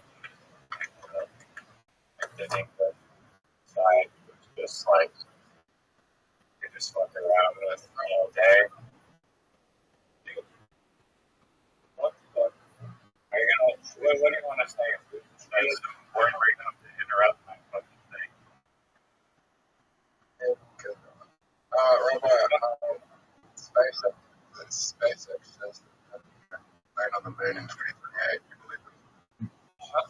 about SpaceX. With humans? You had your time to talk about SpaceX before, but then you left.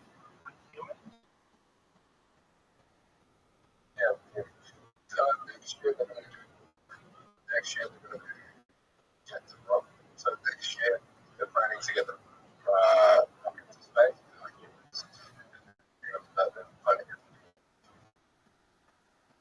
I don't believe anything. The Van Allen radiation doesn't. That's not true. That's not true, dude. Joe Rogan. I don't give a fuck. There's a scientific argument that Van Allen belts are like in the shape of a torus, and I think they go up in like this little donut where you won't be affected by the radiation. But also the radiation of Van Allen belts is it changes. So at some points it'll be less severe than it is at other points, but it's not. Well, it's like not as lethal as like just like die instantly of cancer in 1 second. Riser, you didn't even know.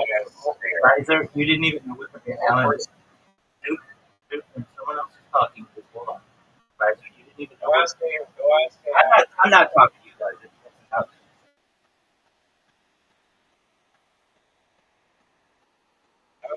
You're going to say like Van Allen belts, what Van Allen belts were, and they are harmful. Like, go look it up. I know what they were called rockets that went into space, and the Geiger counters that would be off the charts and eventually overwhelmed with radiation. I know what happened when they put dogs into space. When the Soviets put dogs into space, there was a dog named Michael that died from the radiation. And the advancements in the fielding of the crabs has not made major developments in the last 60 years.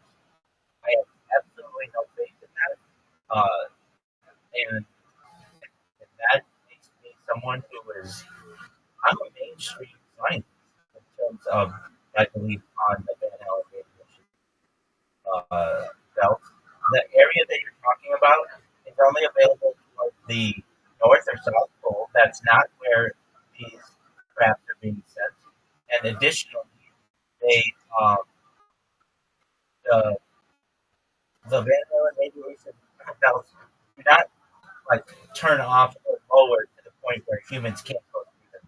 It's a huge amount of radiation that causes massive issues with electronics, and we've not been able to solve those issues within the last 60 years. And if you think Elon Musk has been able to do it, that's cool.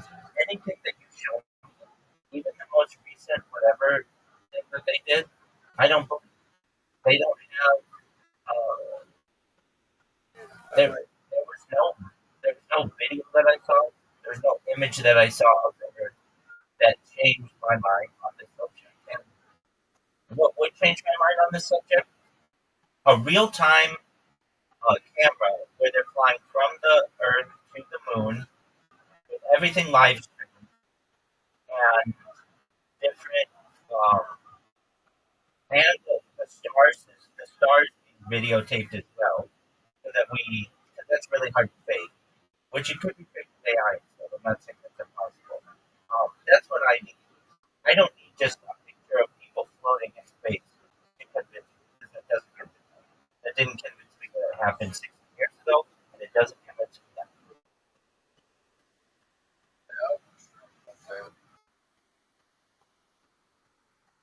Why didn't they do it with the most recent one? I don't want to excuse. Not a test. If it's a test, then the perfect way to test it is a live stream. Wait. The one a couple months ago when they went around the moon.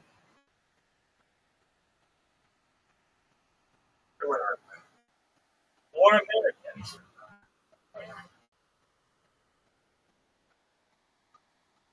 I thought, wait, there are people on that? This is what I'm talking about. I am much more in touch with the space program than both of you combined. Look it up. 2020. Well, if they have, so people have been sent on the moon, then it's possible that they're now. I'm saying that those people didn't do it. They're in low Earth orbit, just like it was with Neil Armstrong, Michael Collins, and Buzz Aldrin. I'm saying that they haven't changed the magic trick.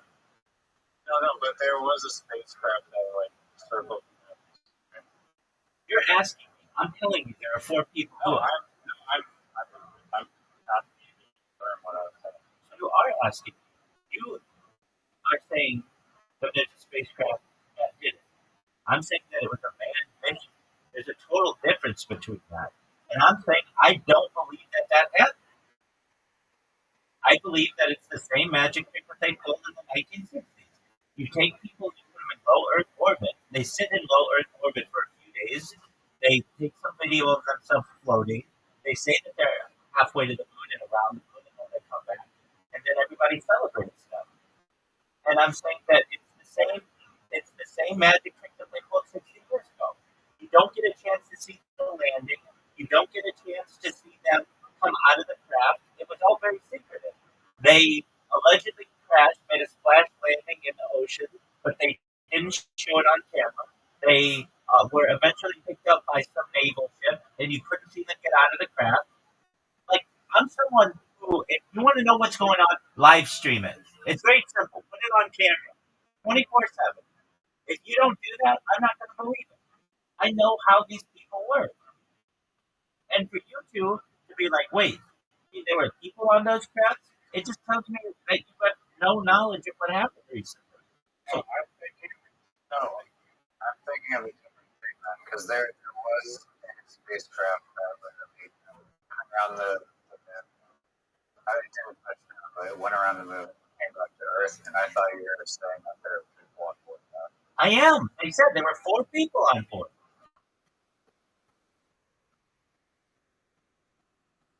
Okay. What was it?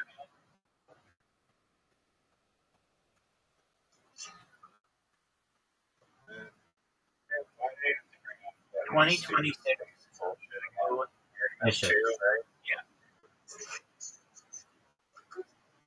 SpaceX.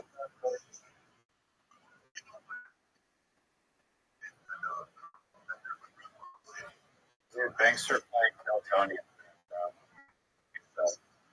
Okay, so Okay. so the primary 2026 lunar mission was Artemis 2, a historic crude flyby that launched on April 1st, 2026. Also, April Fool's Day, which is kind of a joke, and splashed down on April 11th, 2026. The mission marked the first time humans traveled beyond Earth orbit. Apollo 17, 1970.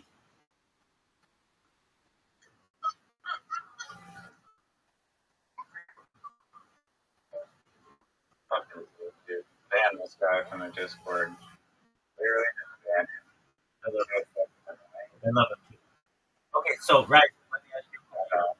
Let me ask you a question. Dude, no, we need a timer where it's like, that's like this. It's like you keep going back to like forever. It's like punishment and just keep helping it. Like 4-hour punishment, 8-hour, 16, like, because it's just bullshit. I recognize that and I understand the frustration, but you have to understand that it would affect other people too who don't do it purposefully. Brandon has a ton of No, I don't want to do that. Say that the punishment was Brandon is constantly like drugged in and out. Absolutely. No, he does. I had to talk to him about it yesterday. All the time. Not purposeful, though. That's what I'm saying. Yours is purposeful. Other people's are not. So you're basically saying I need. I'm saying this applies to like we need a time out. It's frustrating. I understand. Okay, back to the question at hand. So, we had 4 people for the first time since 1972 allegedly go around the moon. And you know how many people watched it on Twitch? There were 100 times more people who watched somebody playing Fortnite on Twitch in England than there were who watched this. People don't believe in this. Tell people that it happened. that's cool, but people don't believe it. Wait, did you just use Fortnite to discredit a rocket mission? Yeah. That's such a random statistic. There's just a shitload of people playing Fortnite. It's like you're saying, like there's more people playing Fortnite than there's a lot of people that are like USA Hungary soccer. Like, that doesn't mean that the USA is soccer didn't happen because more people have been playing fucking Fortnite. I'm saying that if you wanted people, if this was a real thing, then it would be on every channel like it was in the 1960s. Every channel carried it in the 1960s. I don't think it was a real thing then. But this way, it's like, oh, people are distracted already. Don't make it a mainstream thing. Even you did not know that 4 people allegedly went around the moon until 10 minutes ago. 5 minutes ago. 5 minutes ago. Well, I just watched something. Just I think Wait, but you recognize 4 people doing that? It's going to have some kind of effect on their body. It's going to, well, like, guys, why aren't these the 4 most? You can't name who they are, and 99% of people on Earth can't name who they are. These would be the biggest celebrities in the world. People who flew by the why is Victor Glover like that. Okay, when some YouTuber goes to Antarctica and live streams, he's more famous than these people are. And he only went to Antarctica. These people went around the moon and didn't take video, didn't take pictures of the stars, didn't take a picture of Earth.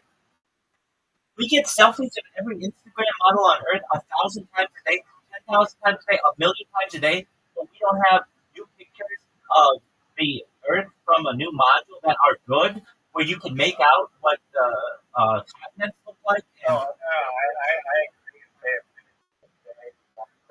did that mission in fucking 2025, and I don't have 2026. selfies and fucking TikTok reels and all that shit. That's incredibly. Thank you. Wait, exactly. And that's what I. That should be live streamed. Well, now we're in agreement, right, sir? Now we're in agreement, my man. And like, I know on any subject that I get passionate about is the moon, because I look at it all the time, and I know that it's like a constant lie that I've been told, and I hate it. I'm a passionate, even before, like to know me, and you were great. You know, really good documentaries, and I was like, yeah, I know a bunch of them, and one of my favorites, and I made you watch it. I made you watch Astronauts for a while, so that you see these are just old men who have no more scientific knowledge, even less scientific knowledge than you do. When they ask what was it like going up and approaching the Van Allen radiation belts, and one of them says, "I don't think we went through the Van Allen radiation belts," and another one says, "Yeah, we didn't go through the Van Allen radiation belts," and then they're shown an image of it that they had to, and they're like, "Oh, well, maybe we did on one of the missions, but yeah, I don't think it had any effect on us. When it killed animals when the Soviets did it, it's like a huge group of lies." And then the most recent one. So you're saying to me, and it's an excellent point you're making, Rabbi. There's some logical fallacy in that you're saying that if people went to the moon, it has to be the biggest event on Earth. And I'm saying that if that's really what we were doing, don't you think it would be? Don't you think these 4 people who traveled further than basically any living people on Earth right now ever would be household names? that they'd be TikTok stars, that we would have their images that are like new images of Earth, and not just Earth. Earth is easy, but the stars, they're able to go further than any human ever and see deeper into the depths of the of space than any people ever. If they don't take a picture of it, You know, it's also like the stupidest thing ever is like, why are you going all the way to the moon just to little fucking like lap around it? Why the fuck would you like you're going to the moon? It's like, hey, I'm going to New York City and then just drive around the perimeter of the city and then turn back home and call it your country. Like, you're not gonna stop at Times Square, you're not gonna go check out the Brooklyn Bridge, you're not gonna go do any of that shit. Like, so you drove all the way from like Central America, from like Montana or some shit, and that's what you do. it's an excellent point. It's an excellent point. Or even just doing a low flyby. Look, I'm gonna just look right now, and then you and I are both connected. I don't know what most people. Artemis 2 photos.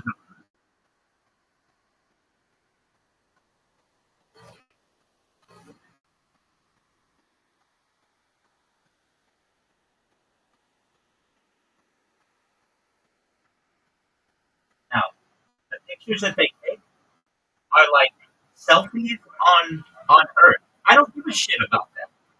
I know I'm getting really like pissed, but the pictures that they're taking are like here's a perfect example. All of the pictures that they take, you can never see the continents on it. It's always like there's always huge amounts of cloud cover.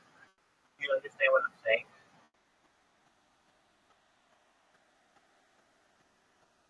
Um, yeah, I do. Like, um, There happens to be hurricanes covering all of this. but that's the thing. That's the thing right there.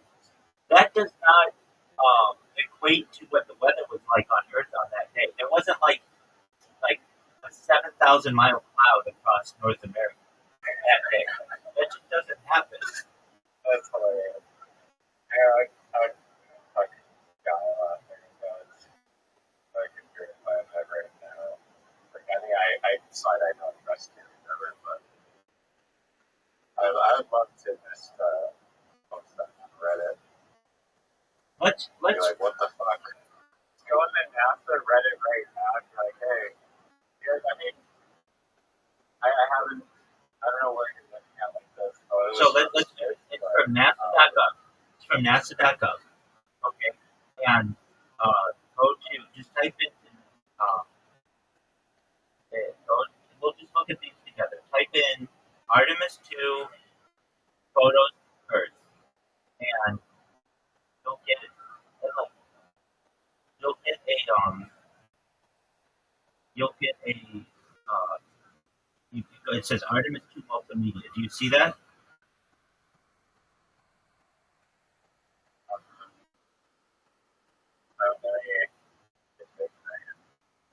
Artemis to Artemis II photos of Earth in the NASA.gov search. Yeah. I have Hello World, Artemis 2 Journey to the Moon, thinking of you. Search that Artemis 2 bye-bye. Hold on. If you look at no. The exact thing is NASA.gov. NASA.gov / Artemis II multimedia. NASA.gov / Artemis ARTEMIS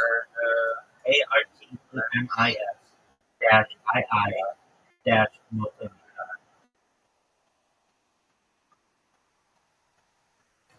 Says 404. No. NASA.gov / ARTEMIS II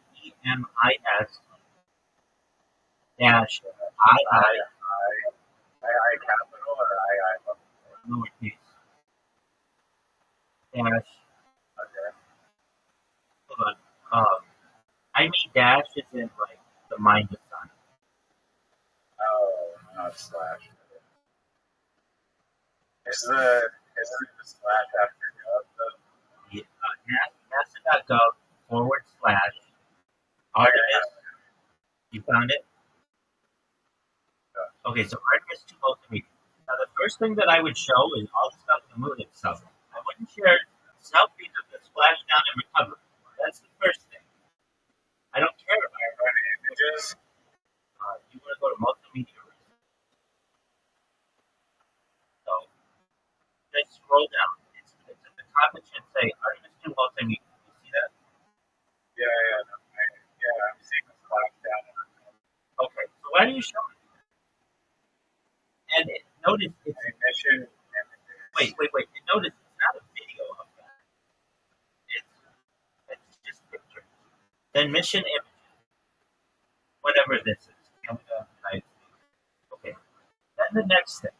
Artemis 2 lunar flyby. 86 images. Artemis 2 journey to the moon gallery. 45 images. 16 minutes. Artemis 2 launch gallery. Artemis 2 astronauts gallery. Artemis 2 flight day highlights gallery. Artemis 2 mission science gallery. NASA's space launch system. So, of all the pictures that they took, it's 86 plus 45, which is 130. Of their whole trip, they have to just make 131 pictures. That's it. And that's a good enough amount for people that have seen it all. And for other people to be like, why don't we have a 12-hour video of them doing it? We have a 12-hour video literally of. Yeah, that's insane. That's insane that they think that images. Why would they not do video? They have like computers on board that are like so insane. It's the most advanced technology in the world, and they can't just have a shitty little. Exactly. That's what I'm saying right there. So now we're going to go into these. Do you see Artemis 2 lunar flyby gallery? Yeah, no, I'm looking through it. Okay. Where are the stars?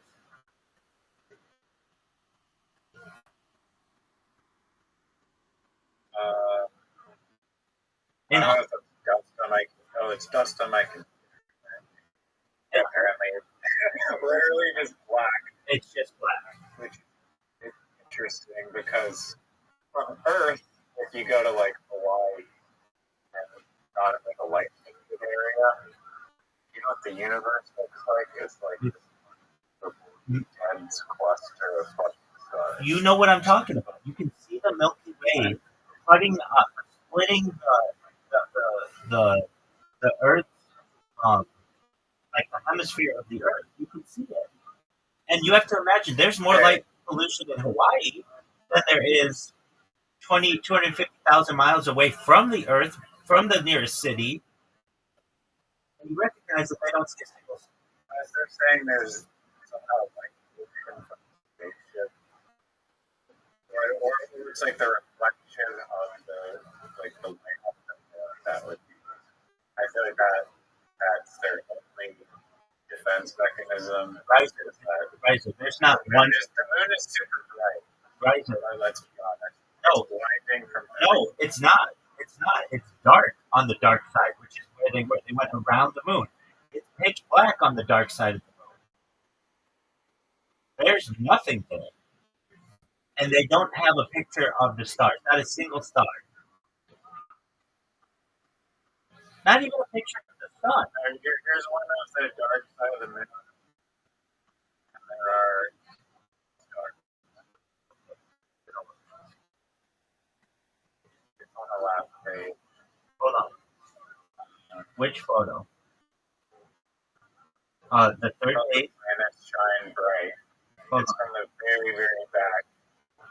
Is it page 3? Yeah.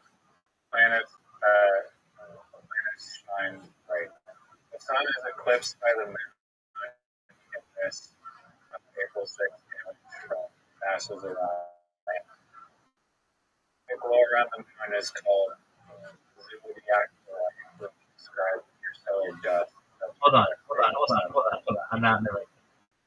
I want to be exactly where you are.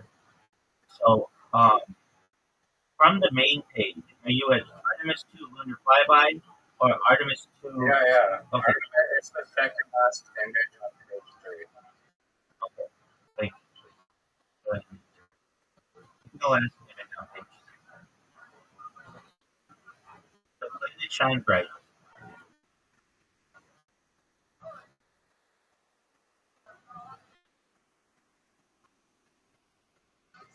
Okay, and I do see that, but it's not. That's not how the stars work. The stars are a huge canopy. Look, Yeah, every parts per million of stars like not. it's exactly. It's enough of an argument to be able to say, "Oh no, we took pictures and we have stars," but it's not specific enough to be able to say this is what this constellation is. And look, Riser, I would want the location of it. Like, show me a map of where this picture was taken. Give me like the That would be a great way to verify like constellation exactly, and that's what. relative to every photo. Yes, exactly, and that's they don't do that because it's too difficult to have accurate, and that's why they didn't do it during the Apollo missions, and that's why they don't do it. They did learn their lesson a little bit, so that people can't say there are no stars. They put a couple stars here and there, but if I just have to ask you, so the planet shine bright. Keep that tab open. Are we in agreement that that's a pretty dark photo? Wait, hold on, Right? hold on, hold on. Those aren't stars. Those are other planets. Those are not stars. That's just Saturn. The one, oh yeah, Those aren't stars. So they still don't have stars. why? Is there a filter for just a filter out planets? Of it setting on the camera. It opens up a bunch of questions. Why is it that we can see two pretty bright things in the on the picture, but not all of the stars? Just if you would type in. Do you want to hear the from their perspective? They're saying the absolute lack of stars in the vast majority of Artemis flyby photos comes down to real photography. Camera exposure settings adjusted for daylight. You have the background in space, so it's pitch black for spacecraft and astronaut. And the lunar surface are all bathed in blinding unfiltered sunlight.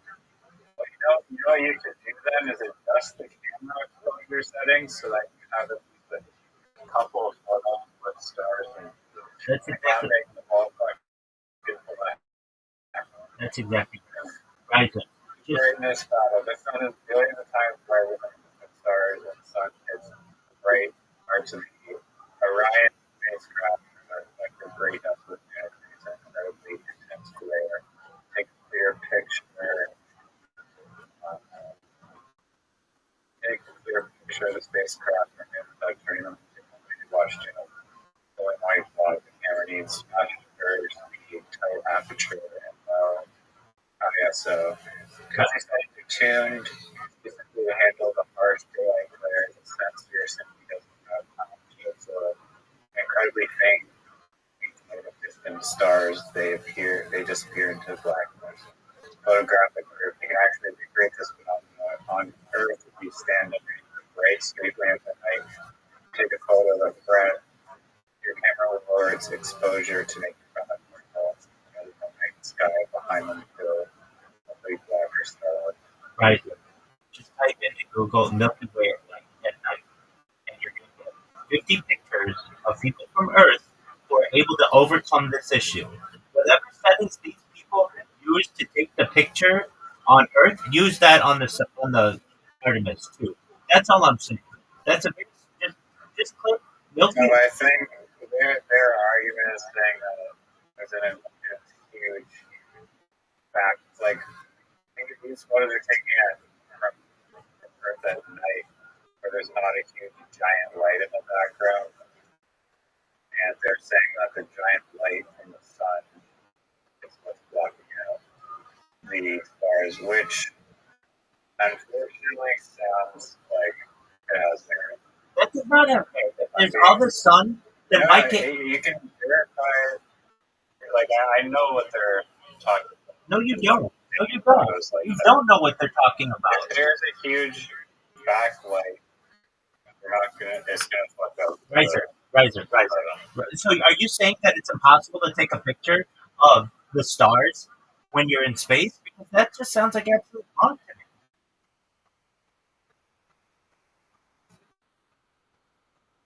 And Yeah, no, you're right. come on, man. Come on. You have people, amateur photographers, people with an iPhone in urban environments who can take pictures of the Milky Way galaxy.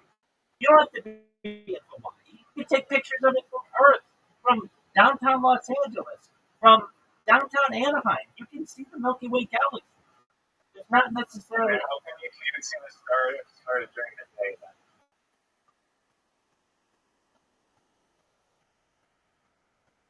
As I understand, there's so much light in the reflection of the atmosphere makes it so that we see like the water molecules, and that's why it appears blue. Exactly. So you're emitting that light and prevent stars from being seen. Right. So anything stars from being seen. Here's my question: Is there a way to photograph stars? I mean, you can see the moon from Earth during the day, but you can't see stars during the day. Yeah. Is there a way to photograph stars from Earth during the day? Yes, with telescopes. That see telescope. Yeah. Now, are you sure? I mean, I'd like to believe you. I really do. And there are ideas out there. oh, it's a good idea. I subscribe to particular ideas. I understand. And just believe. I understand. And you photograph stars from Earth. That's a different question. How you were saying? With a telescope.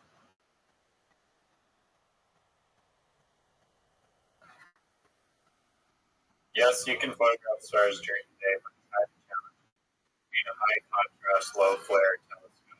So they just drop one of those into space. That's what I'm saying. Right. That's what I'm saying. You're talking $1 billion. So there you go. Flare telescope. So there you go. On Earth, you can photograph stars during the day, and there's way more light on Earth than there are in these pictures. Guys, would you please just type in Milky Way and actually go to image? No, I see this. I know. So why don't they just use those settings in that camera at the moon? They're not equivalent scenarios. For the reason I just like there's immense light coming from like whatever. There's like the same exact reason why it's extremely difficult to fucking obscure telescope to see stars from Earth during the day. Right. So then why is it when people go into space, they get how immense the amount of stars that they see that very much?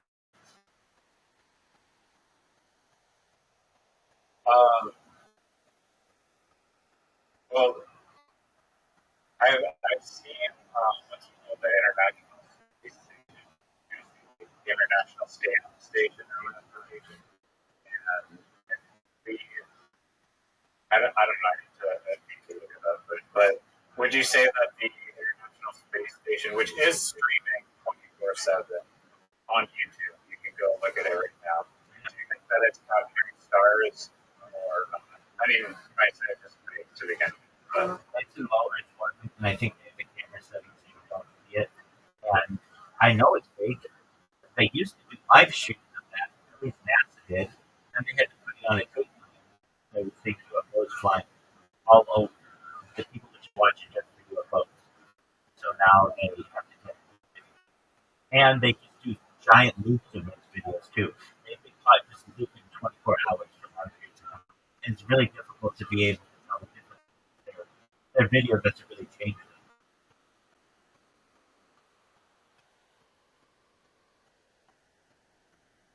And their video goes down.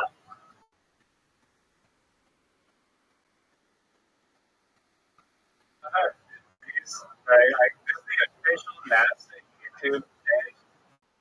I was talking right now about this. This is crazy. This is the official YouTube live stream. 60 million subscribers. These live views from external cameras on the internet. ISS have been temporarily suspended due to a routine loss of signal period. There you go. The video stream and space to ground audio is restored. There you go. So they can't even get it in low Earth orbit, correct? And that's not like a one-time deal. It's like 50% of the 50% of the time when I go to that, that's what it says. It's like that a lot. Look, I'm just streaming from Earth, and my life is on like 20 different. Nothing in ISS. Because I've seen the Starlink satellites. Well, you can witness Starlink satellites. I know, I've seen them. I've seen them. And I not deny that satellites are good. No, I've never denied that. Okay. And I don't just and checking. I don't deny that Mir was real, but at the International Space Station, I think that all of them. I mean, some people say that the satellites are big too. It's like you'll just burn up the atmosphere. Okay, I don't say that. So you're doing the right thing. You're asking me what I believe. And No, I'm saying some people say that. I understand. I know. And so I'm saying you're doing the right thing. You're clarifying that I don't believe those things, but I do. It's pretty simple, yeah. Which is humans have never gone more than 1,000 miles off of the Earth's surface without any type of alien discussion. Maybe there are people who have been abducted. Okay, but that I don't want to get into that. I'm talking about what is publicly known. Humans have never been more than 1,000 miles off of the Earth's surface. Reason why is because we're between 500 miles and 1,000 miles off the Earth's surface. Van Allen radiation gets started. And the Van Allen radiation belts have been shown to be an immense amount of deadly radiation that would kill anybody with traditional shielding of a craft. That's what I'm I saying. respectfully disagree. How are you?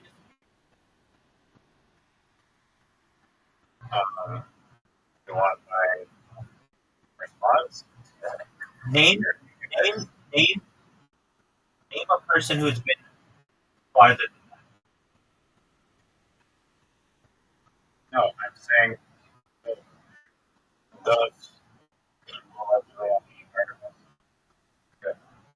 Okay, well, then I'm basically arguing with someone who is going to accept the So I don't know cool. no, that's not what I'm saying. I'm saying that you're going to believe what NASA tells you. That's fine.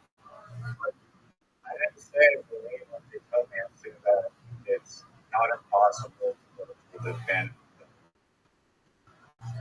so right before I can say, wait. Less than an hour ago, you didn't even know about those four people. You know nothing about them. Less than an hour ago, you had no idea they even existed. Less than an hour ago, I knew about the Artemis ship. I knew about those. Hold on. You did not know about those four people. I'm the one who taught you those things. No, I already believe that from my research and those are not this incredibly dangerous thing that you're saying they are. Right. This is the logic that you're presenting. I tell you that earlier this year, I let really 4 people go into went around. You said not it. They said yeah. You said okay. I didn't know that those were men. But yeah, 4 people. Less than an hour ago, you didn't even know these 4 people existed. So all of the information that you needed to verify that these 4 people actually did this happened within the last hour. You did not know these people existed. And before then, the only other people that are said to have done it go back to 1972. So if we just take the last hour back of your life, you think that the Alex, riser, prior to knowing that those people were based around, no, that's not what I asked. That's not what I asked. That's not what I asked. Aside from those 4 people, name one of the people who went past more than 1,000 miles outside the Earth's surface. Because you didn't even know about those 4 people an hour ago, I'm not counting it. that's not. You Okay, didn't even know they existed. I didn't claim that as a person. Like, Riser, every single person is down. That's not what I was saying. Wait. I'm saying that there's plenty of evidence to say that the Van Allen belts are not this. Riser. That you can never. You didn't even know what the Van Allen belts were before you met them. You didn't even know about these 4 people going past the Van Allen radio. I definitely heard of that. You didn't. I remember teaching you about them and a Polaroid machine, showing them to you on an image. Okay, so maybe at first I always have been part of it. Go through the polls. Can you go through the polls? If you take off directly from the North Pole or directly from the South Pole, but we don't do that. So you can get through the Van Allen belts. You can also do it with adequate shield. Okay.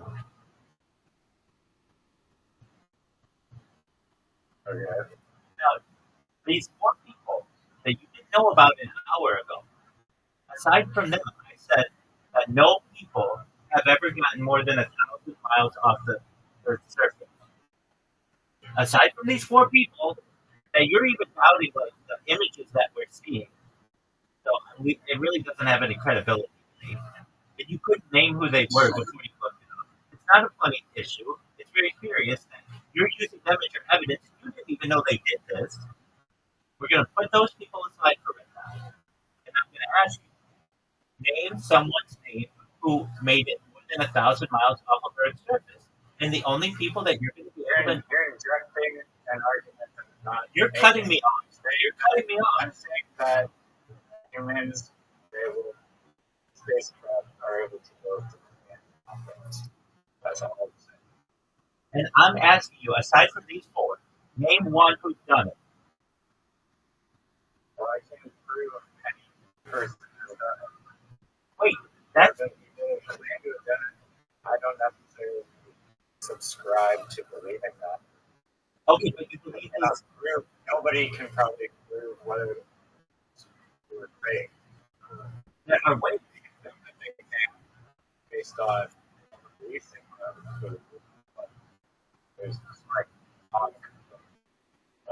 zero proof. It's impossible to prove anything.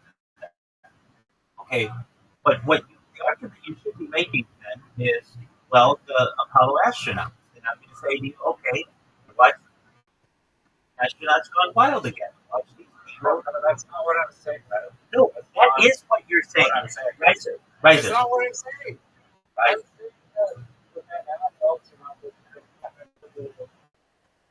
Goliath, you're saying I'm not that's wrong. Riser. I'm not saying that the 1960s mission totally effort our saying that Okay, so then let me just ask you this. How thick of a shield do you need to be able to get through the Van Allen radiation belt? You don't know. You don't know. Here's the thing. It's like a child talking to an expert in the subject. You don't know what the walls are made of the rocket. You don't know what kind of shield shielding that they have. You don't know. I don't all the spacecraft provides protection against the low energy particles known as electronics. While high energy particles can't actually cause fluid electronics, causing bit flips or computer glitches, modern spacecraft use radiation hardened electronics. Don't need to let walls several feet deep to stop this radiation. Does that answer your question? Then why is it when you take film and put it through just an X-ray machine at the airport, does it destroy the film?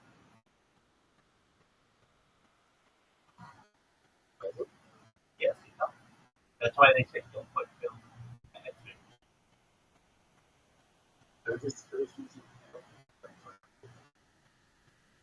Photographers,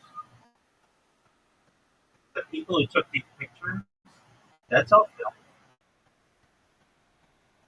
Right. All I have to say to you is this, it's a perfect argument.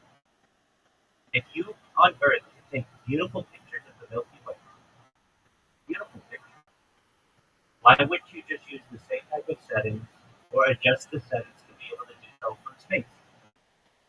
You're a smart guy, and I can't believe that you don't see Riser, I don't. What I was saying earlier.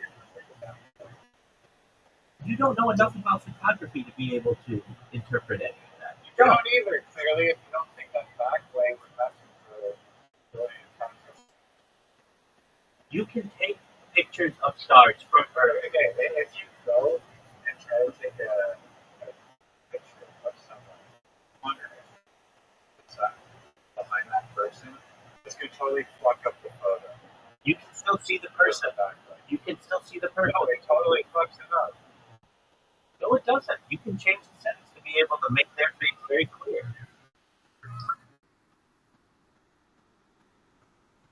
Yes, you can. It's still it's not like my mom every time she takes a photo is like, okay, we're not going to take it directly to the sun because that's going to be the first photo given this before.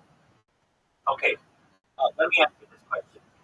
Imagine your mom is on Artemis 2, and the pictures that we see of Artemis 2, the one that we looked at with the planets in the background, there's no sun in them. There's no bright light in that. It's a dark picture. Even your mother can take a picture of you and be able to make it out. I'm saying the one like you're on the dark side of the moon. Yes. It's dark. Yeah, no, it's not. You're on the dark side of the moon, and there's a giant light from the sun on the other side of the moon. Then wait. Then why doesn't it blur out the planets? If it's so bright, you're able to see planets that are really small perfectly. That's what I was you. That's the question. Wait, Just the question. I didn't say I'm not claiming that the photos are not legit. I'm saying that the email you don't know enough about it, and I'm just going to say that right now. I don't think photographic chemically 8% of human beings are not. Put a human inside an airport X-ray scanner, they come out fine. Put a roll of film in there, gets ruined. Okay, so then why would their film get ruined?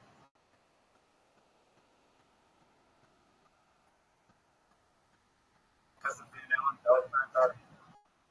You don't know that. You don't know that. It killed. You don't know that either. Yes, I do. It killed an animal, and it killed a chimp. I can tell you that. Data's not great. They have pictures of them. They have pictures of them coming back to Earth. So the film didn't ruin those pictures. Well, That's what you're saying. How does that make sense? no, they have How pictures. does that possibly? Would you let me finish? If you're saying that right now, Hey, Riser, I'm not going to have this argument with you if you keep cutting me off, okay? We have pictures of the animal that's on the ground dead. We have pictures of the animal, of the people who have died in space, and they're burned corpses. I'm not saying you have a picture of right when they died. I can't be fake. I'm saying anything. let's get back to the issue at hand. We have a picture. Maybe political incentive to take that to disagree with trying. Okay, let's not argue about the diplomatic aspects of the conflict. Just the picture that we saw with the planets. Why is it that you can see the planets very clearly, but you can't see any stars? I'll wait.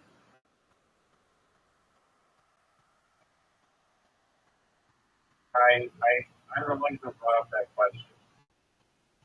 And I'm not saying that those photos are realistic. I don't have an inclusive opinion on them. It's literally just looking at them. Okay, I would love more than anything to disprove those photos. Believe me. I'm on your side.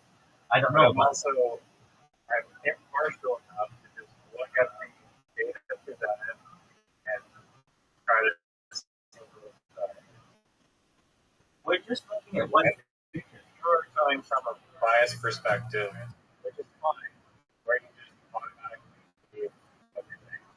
That's cool. I don't know about I'm a skeptic. If you lied to me multiple times on this issue, then of course I'm going to be a skeptic on it. Of course I'm not going to drink the Kool-Aid. Of course my senses are going to be heightened on this issue. Of course. It's like, I'm not saying that's bad. You have every right to do so. I try to look at it. right, so let's just look at the data of that one single picture that you brought up. And hey, if you want to say that you brought this issue up, that's fine. I'm the one who brought in that issue. Where are the stars? And that's still my question. Where are the stars? Where's a picture of a constellation? And you're saying, well, if the aperture is this way and the brightness and the way that my mom takes the camera, which really doesn't have anything to do with the way these pictures are presented, but if you want to use that kind of logic, that's fine. I don't want to insult you. Exactly. Listen, if you can see the other planets that are there perfectly, why can't you see a star? Not one star. I mean, that's the $1 million question. Okay. Wait. Let's see if we can Wait. find No. data.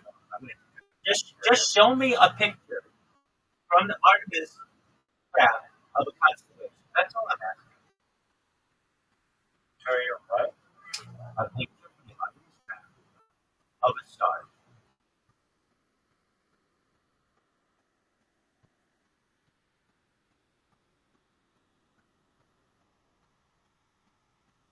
Oh, I think I have a reason. I didn't think I looked this up, but a star is emitting. It should look white, and it is not. A planet is a reflection. That's not a good thing. It's about No, that makes sense. It's one explanation. I think that validated. That's just my theory. your theory sucks. Okay? It's about the amount of light that's presented to the viewer. It's not about whether it's being emitted or whether it is being reflected. The moon doesn't emit light, it reflects light. It's still visible to the naked eye at night. You can still take pictures of the moon with a camera. Even though it is not emitting light, you can still picture it. Same with the star. It's about the amount of light that's reflected or emitted or just observed by the viewer.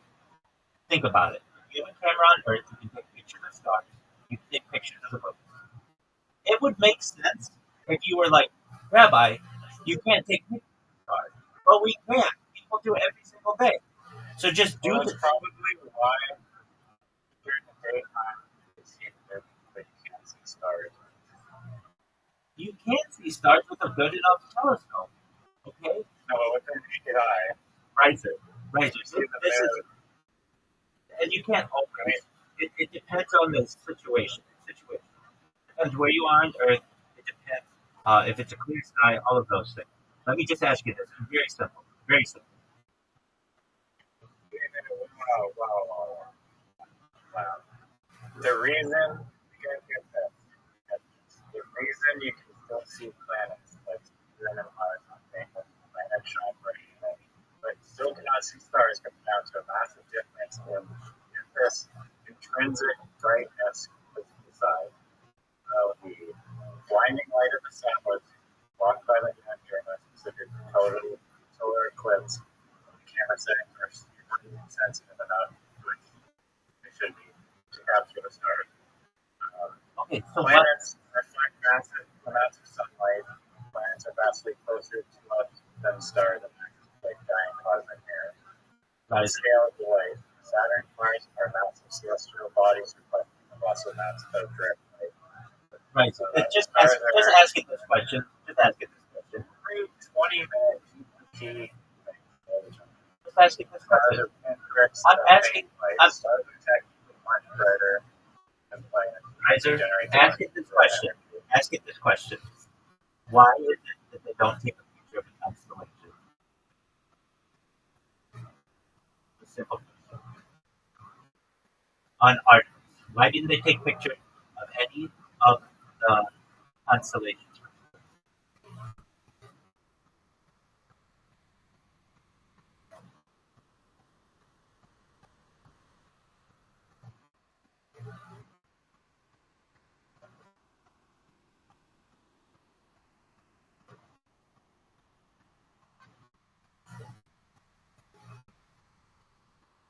Okay, this is such a what's the word? Like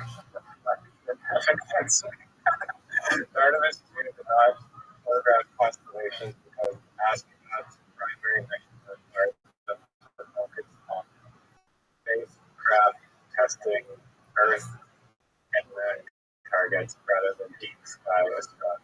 Furthermore, taking identifiable pictures of constellations from a moving capsule introduces major technical challenges. Specific reasons include zero scientific need for the crew to photograph stars. Two, spacecraft motion blurs the stars with long exposure and tracking gear. Window reflections and distortion. The exception. Handheld deep sky experiment related to traditional monthly events. To take a few opportunistic low light shots during the 54 minutes they spent in the pitch black out of the moon. And the first commander Reed Wiseman braced the camera against the window, successfully captured in a broad lighting shot of the thickest band of the galaxy. Okay, wait a You can second. view prints and digital renderings of his historic low light photographs that are specialized science art platforms like photography. Now, if you look at the exact type of lenses they brought to their cameras, and how future missions might use telescopes placed directly on. But that's different too. That's the entire Milky Way. I'm just talking about a constellation.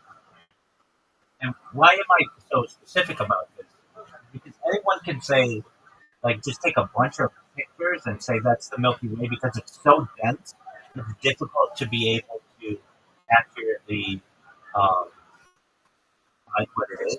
But a constellation has just a few stars in it, and like a skeptic could go through and be like, the, the, this star and this star are too close to each other in this picture, so they don't allow that kind of a picture to be taken. And like you said, it's a very deflecting answer that they gave. And that's all I'm saying. I'm not going to believe this stuff. You can believe it all that you want, though. It's kind of ridiculous to me that I'm not saying that you didn't know who these people were 2 hours ago. You didn't know who these 4 people were 2 hours ago. And now you're willing to believe that they went on a mission. Even I though didn't say I. you did, you said these 4 people. No, you said I asked you. Name someone's name who has traveled more than 1,000 miles off the Earth. And you said these 4 people. That's what you said. Yeah, but you're looking at the images.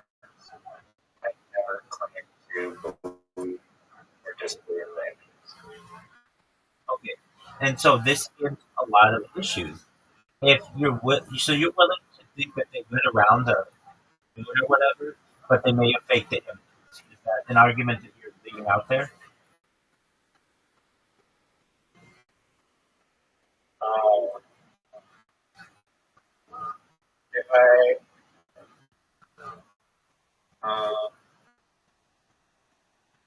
I mean, yeah, I mean, I'm skeptical of images for the exact reason that you stated that there's no constellation of it. It's like you're married to someone, and they've cheated on you already. We have evidence of them cheating on you already, and they say that they were at the library, and when you ask them for their evidence of the library, you see that the evidence that they provided is some inconsistencies in it, and you already have them lying to you in the past about going to the library.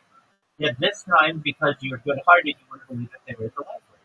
I'm saying to you, they lied to you. We have evidence that they lied to you.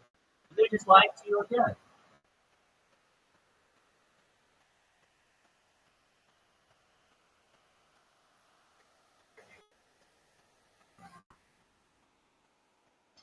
Yeah, I mean, I don't think what you're doing is like really like off the rails, right? Like that there valid questions that's got to be accepted, but I think that if you actually um, hang up your little cap of stubbornness and do research on Van Allen, We're not talking about that. I'm not talking about. I don't want to hear the phrase Van Allen radiation belcher because we aren't going to agree on that. We're talking about this subject. okay, well, I don't really have anything else to put out there. I get that. I don't. I know. No, I get that. But It's crap. It's big. That fucking product. I know. Fucking hang up. Let me ask you this. It's just a good question. They were in the blackness of behind those. Would you ask AI this question? I mean, I can do it, but I want you to read it yourself. They were in the darkness of the behind the Earth's moon for 54 minutes. Why didn't one of them get their iPhone out and record during that? Like, that would be great. 54 minutes behind the Earth? The only thing between these four people and all of the population of Earth is the moon? That's a really important point. Why wouldn't you just record that with a video? Is that not a good question? Yeah, you know what's the joke answer that I got when I asked this earlier? What is it? This one made me like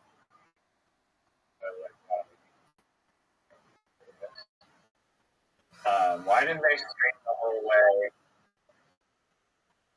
to the middle back? Streaming continuous resolution all the way and back is incredibly difficult to although the physics. I mean, no, that also is like this Friday, the 2026, they got straight fucking video to the moon. Like, how the fuck are they doing it? Because when they're planning it, which I know, it's very difficult, incredibly difficult to handle its mission safety priorities. Like the camera's gonna explode, Right. and you record. Exactly. Well, they're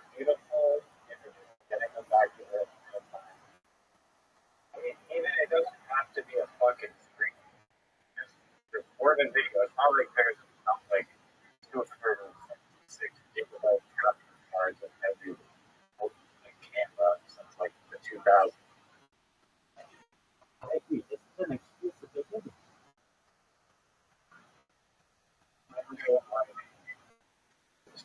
Has been a perfect high quality photograph. No one said that has to be perfect. It's a massive winning. No one said that. Literally, if they can. Ions windows with big multi-layer radiation just windows and pretty reflection. But I thought that one. Camera on the outside. Exactly. I thought that one guy was able to take a picture of the Milky Way, though, with his iPhone or whatever. That's stupid thing. It's available on some art website that nobody. My question to you is this, and this is, I'm going to ask this question. I don't want you to have to do it. We're going to ChatGPT, and I'm going to ask. I mean, I'm the heavy hitter. I'm the main skeptic. Yeah. Not just that. 50% of the population agrees with me. So I'm not a minority. And the global population. We're getting 50% of the population. The global population, fewer than 50% believe we went. On the Artemis 2 mission? The global population, at least of Apollo mission. Artemis 2. I don't know if there's been a. But here we go. So, Artemis 2, there were people who were at the dark side of the moon for 50 more minutes. Why didn't they make a video of them on the dark side of the moon? Even just within the app, showing what the human experience was like.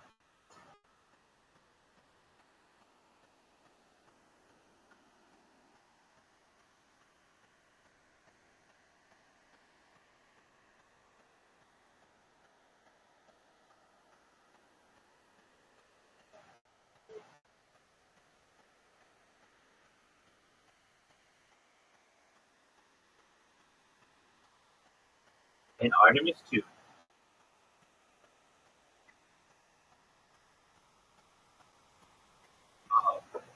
I see. Yeah. You're like, what happened? Oh, if my storage is at the maximum, okay, yeah, I thought that's not what you did, which is That's how you do it all the time. do, but my storage was maxed out.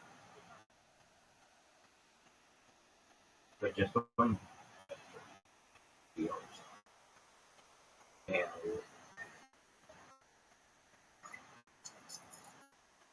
then I'll be able to have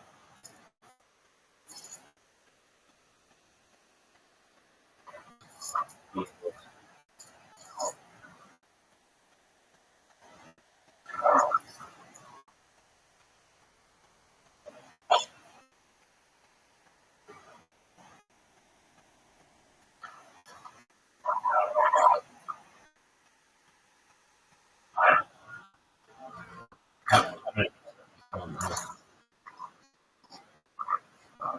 Are you playing tug of war? Okay. Okay. Or I was.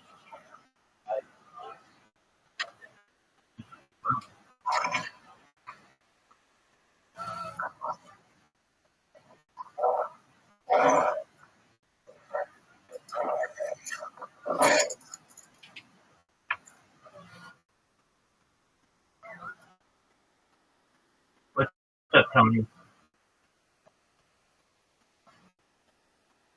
Hello. It's good. Oh, I am alive. Sometimes, but I'm Okay.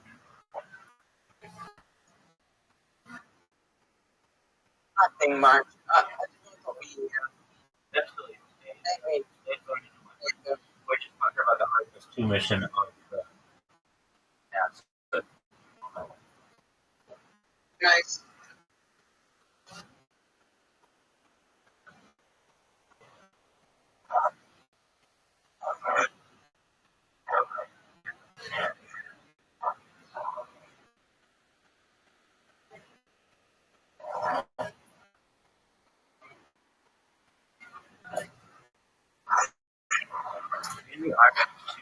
question why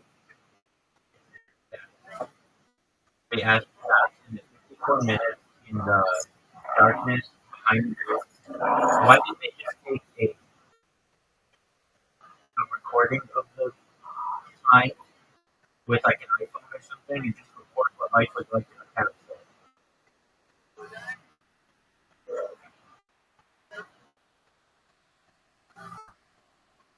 They absolutely could, and almost certainly did record things inside of the spacecraft.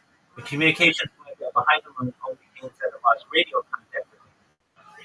It did not mean that the astronauts lost the ability to record video, audio, or telemetry. NASA's Orion spacecraft has onboard cameras and data sources specifically designed for this purpose. Communication resumed, stored information could be coming through the package. As for using an iPhone, there are a few reasons NASA generally avoids consumer devices.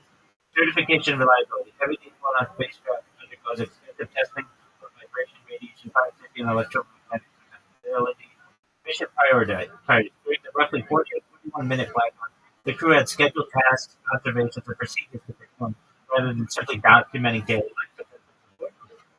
Existing equipment, Orion already carries cameras and recording systems to secure the spacecraft, making telephone unnecessary data handling. NASA prioritizes mission data and communications, and onboard recording can be simultaneous.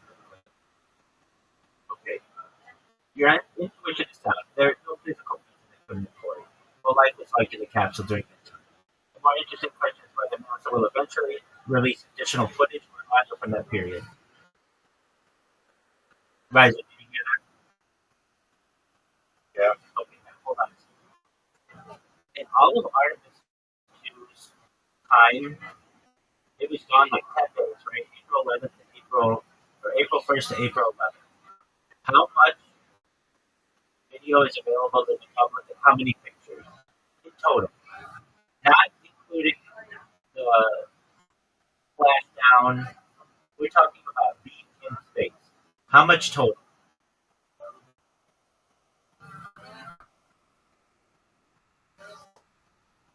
Based on what NASA has publicly released so far, the amount of imagery available, the 10-day Artemis mission is surprisingly large. NASA and related archives have released about 12,000 still photographs taken during the mission that include Earth views, side by side. I didn't see 12,000 on the website. Video, NASA published daily mission highlight videos, multiple live broadcasts from Orion, camera footage from inside the capsule, etc. So, if one adds together all publicly available mission streams, highlights, and onboard footage, there are about 20 hours of footage. That's less than 1 day that they were actually recording. Isn't that questionable? I've been live for 10 days in a row. You know how many views I have of 10 days? About 25. That's 250 hours. More than that. 2,500 hours worth of video just for myself.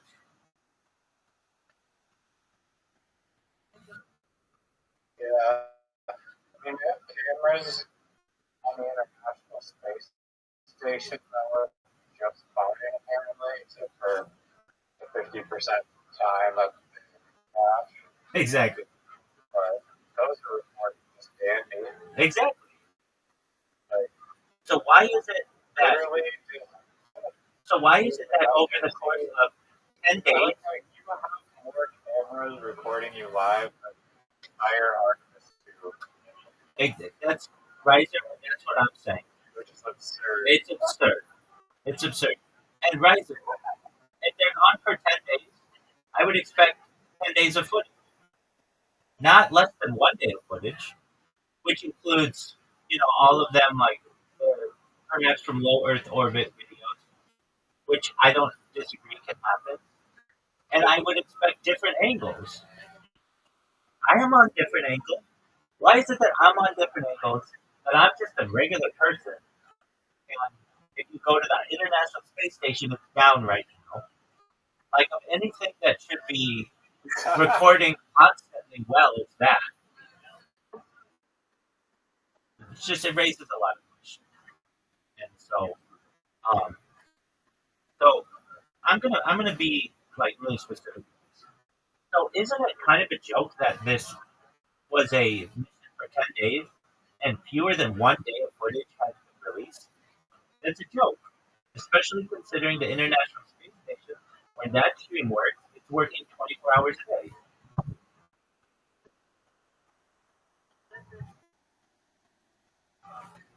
I think it's a fair Why point would to they just not even record the what the wait, that's what happened with Apollo 12. Apollo 12, they said they lost all the footage, and they didn't. so they should be extra cautious this time. Not that. That's exactly right. And so even when they go to normal ChatGPT and don't ask for skill manning and stuff, they say, I think it's fair to say many people expected more. A 10-day mission takes 240 hours. Even if NASA had released over 12,000 photos and more than 20 hours of video, that means the public had seen less than 10% of the mission in moving images. Compared to the International Space Station, which often has continuous live streams and multiple cameras running around the clock, Artemis 2 can feel sparse. The International Space Station benefits from near constant communications from relay satellites and has a mature media infrastructure built up over decades. Artemis 2 was a relatively short deep space mission, and its communication systems prioritized spacecraft operations and data transmission rather than continuous public broadcasting. That said, many observers have made the same criticism. Discussions on Reddit and elsewhere repeatedly ask why there are not hours and hours of window footage, capsule footage, and informal videos, especially considering that the crew had modern cameras and even reportedly carried an iPhone 17. So even like when they're like, oh, NASA doesn't allow the iPhone in the craft, apparently these guys brought it. Whether it is a joke is subjective. One perspective is, from an engineering standpoint, Artemis 2 was a tremendous success. From a public engagement standpoint, expectations in 2026 are much higher than they were during Apollo. Given today's storage capabilities and cameras, many people reasonably expect something closer to a 24/7 documentary record, similar to ISS.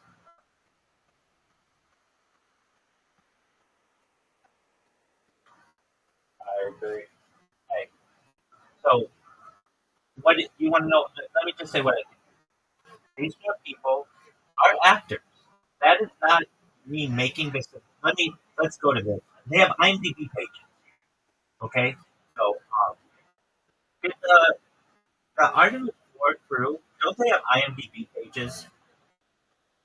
And were any of them actors at any point?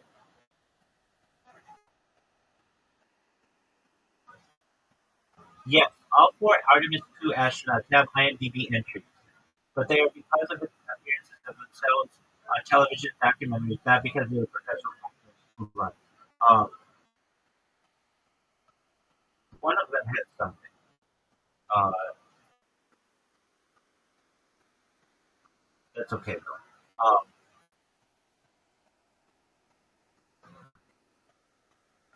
Right there. Here's another good question. Look, I'll just put this out there.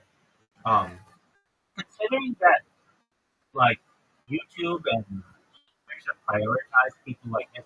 Beast, PewDiePie, Mr. Beast is and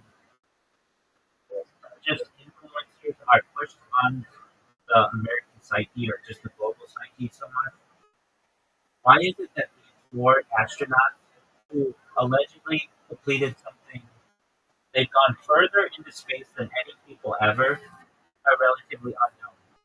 Why isn't it that they aren't on the news with sit-down interviews talking about what they saw, with documentaries, 2-hour documentaries? NASA's it's like NASA they publish it. Stuff about it. It's like that. Have 15 million subscribers. It's accurate. Right? If I went to the moon, the first thing that I'm going to do, like even when I do a podcast, even when we do a pretty brief thing for my stream and talk about what I felt, how I could have been better, all of that kind of stuff, why don't they make that public? Why do you think that they're not talking about it? Because they didn't know it has to be amplification. They went the low Earth orbit, just like the Apollo mission, so that it shows them floating. They can do some. Uh, they can do some. Uh, they can do some experiments. Camera trips. Camera tricks, exactly. Favorite camera trips. And they realized, NASA realized, I did this previously, it raised questions. They actually got caught. That's where that hidden footage is that Mark Sorrell has of them repeating the shot like for 50 minutes until they got it down correctly. Now, Riser, if we could, all of the arguments that we had, or debates or whatever, were not even the point that I was trying to make. I wanted a clear picture of Earth where the continents can be easily made out. So it doesn't look like just like a random round image. Do you understand what I'm saying? Yeah. So let's go to Artemis 2.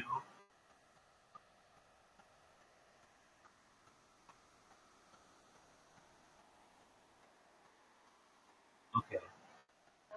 Artemis 2 multimedia. Are you there?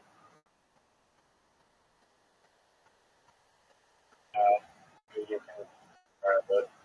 Well, I'm just saying that I can't find a picture. You know how NASA says they released 12,000 images? Why aren't there 12,000 images on this website? I see 11 images from the return to Earth, 86 images from the flyby gather, 45 images. It's not. Exactly.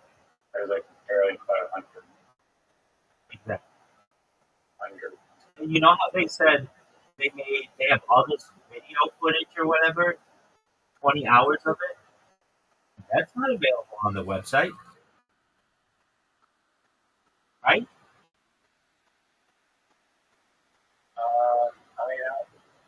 I mean, that trip around the thing was like, I don't know how many scans were inside the website. So I think, Don't listen. We're on Artemis 2 multimedia, and they have 17 videos that are there. That's it. Now let's look at one of the how long it is. How long is the video? Okay. I'm on one of the videos. Orion camera orbit of Artemis 2 climbs orbit. But this isn't low Earth orbit. This isn't. This is what I think happened, and it's 2 minutes long. any period outside of lower. That's a good question. 2 minutes long. That's a good question. No, this is all in low Earth orbit. All the videos are low Earth orbit.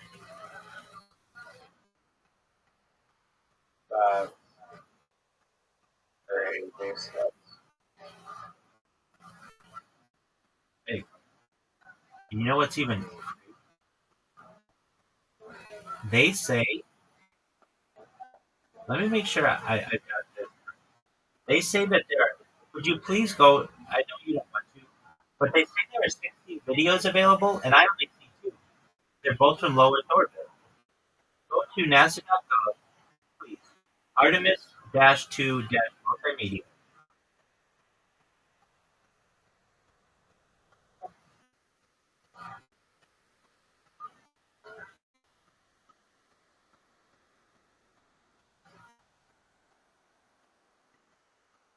Will you please let me know what's on Artemis 2 multimedia?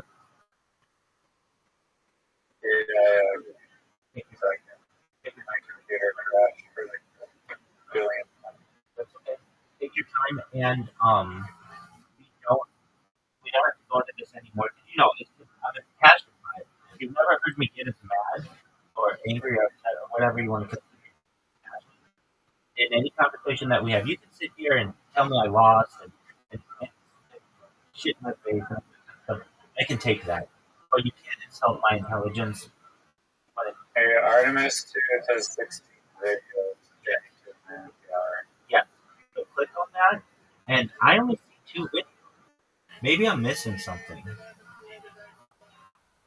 I see one at the bottom right, the second, the last. Yeah, That's one, I see that. and then go to two, and then there's just one video. Yeah, there's one up there. Yeah, that's the can't even. Oh wait, no. There's the second page loaded on. Okay. There's a bunch on this Okay. page. So then, In my computer. But these are all. Let's just throw first. hold on a second. Seems like Hold on a second. flight day 3.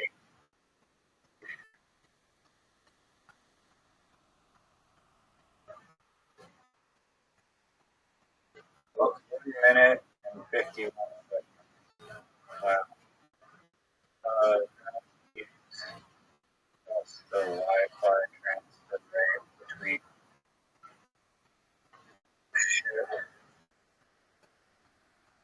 Wow, the frame rate of this video is like literally a frame a second. Like all the video, and you can't see anything at all. Like literally, it's not even a bit. Just 1 frame a second. Let's see if there's 20 seconds of this. Other than that,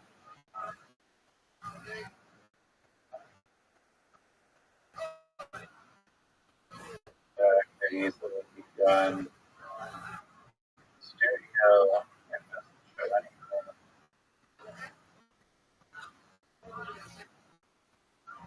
These videos are all so short.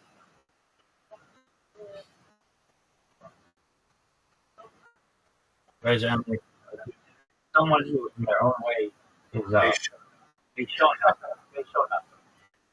And I'm glad you went to that page too, because on their website it's not formatted correctly, so they can't even get a website right. I'm not going to blame them for that, but they say that they released 20 hours of video. They have Every video is 30 seconds less. exactly. So, and even when it says Artemis 2 Lunar Flyby, they have no videos of that.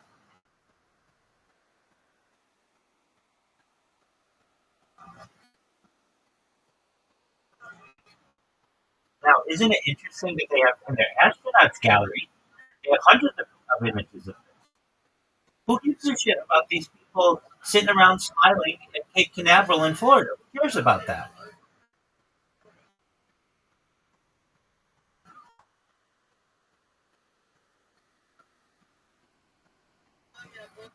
On their Looking at the mission control center, I'm like,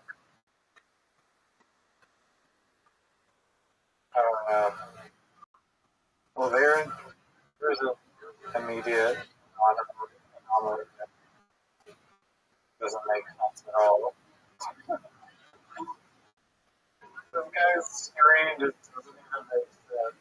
Anyway, if you look at the mission control center, it seems a little. There's like red crabs everywhere. right, and that's something that was brought up during the Apollo mission. That other NASA was asked this question before he resigned, right before the mission, and that was could the people in mission control tell anything aside from what was on their computer screens, and it was no. So the question was, so you could just basically manipulate person of robots eventually. So you could manipulate what they were seeing on their computer screens, and they would know no different. The answer is yes. And they get these really great like public relations videos when they say, "Hey, we have touchdown" or whatever, and everybody jumps up and screams and hugs. But that literally could just be information being sent from a computer.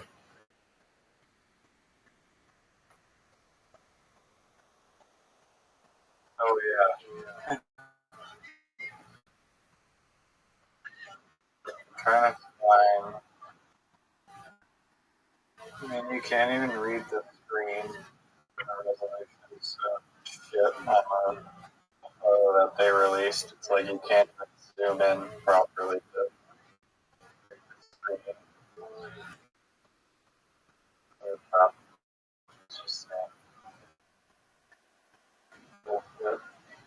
Look at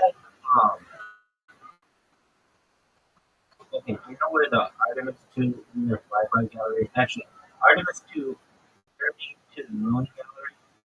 That's the one with 45 images and 16 videos.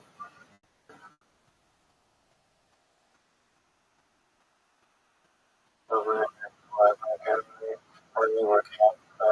Right below that one, Artemis 2 journey to the moon gallery. It says 46 images, 16 videos. Okay, let's look at a picture of Earth where you can see a continent. Okay, so do you see the second picture? The first one just looks like a crest, like I don't know. But the second one is like a picture of the moon on the right, or a picture of Earth on the right, with all kinds of clouds on it. Do you see that? So if you click on it, it says Earth in view. Earth is illuminated against the blackness of space proposed by Artemis to Orion spacecraft. Okay, I'm looking at it, but I don't know where on Earth. There's no ocean on Earth that That's what I'm saying. covers the entire. It's literally covering the entire half. That's like what a quarter of the Earth, from like all around. That's what I'm saying. That's not how Earth is. And even if it were, we could go to the Doppler data on Earth of that day and know where the weather systems were and see if that is accurate. And look how big all of those like clouds are. They're like thousands of miles, tens of thousands of miles long. They're huge. They're at least thousands of miles long. Like the United States does not get cloud cover from California to New York. The whole thing ever. There are breakups in it. You know what I mean? Canada does not get one big cloud. How giant the cloud is. It's like that is such a giant cloud. You get what I'm saying? It's literally the size of like North America.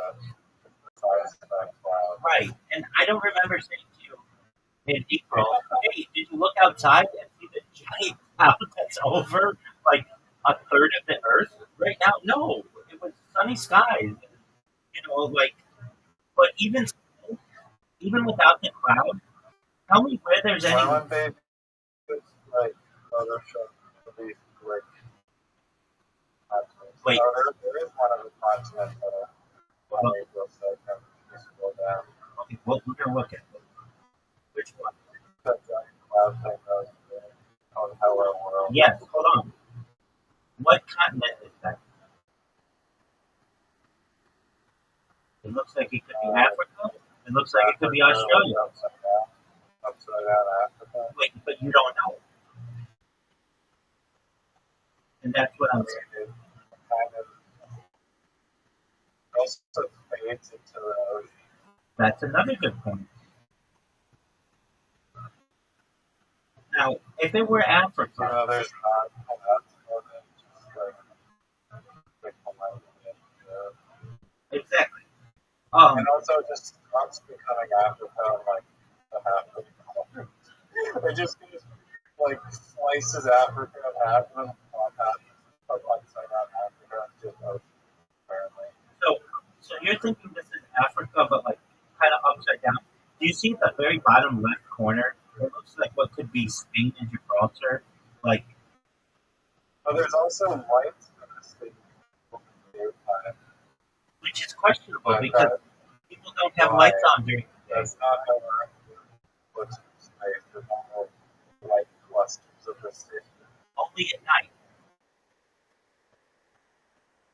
Yeah. And even still, there aren't cities in that region. And like not like big amounts of Africa. I mean, I'm pretty sure that like the bottom half of Africa is right, exactly.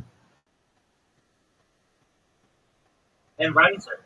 Even if that were Africa, then you'd be able to see North and South America on the right side of that of that image. They're gone. There's nothing there.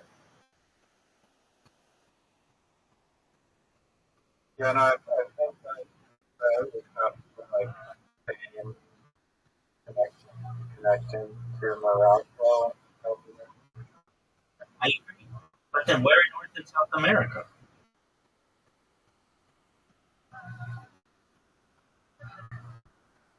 And where's the bottom part? Like, where's Southern Africa? Southern Africa gets cut off by some clouds and then disappears. Yeah, it looks like the ocean there is literally the entire like upper half. Exactly. And even still, You're also seeing. Oh wait. Here. I mean, you see like the aurora borealis, and it's of the lights of that is it's not straight on, it's tilted. So you that image to the left side is more level, or I guess. we don't know that. That could be a reflection from. I mean, this is Those are definitely like the northern lights. what that's the same. Whether like the axis of that even makes sense. It does not, and there would be something like this about the southern. Like it would be the same way. This is a manipulated photo.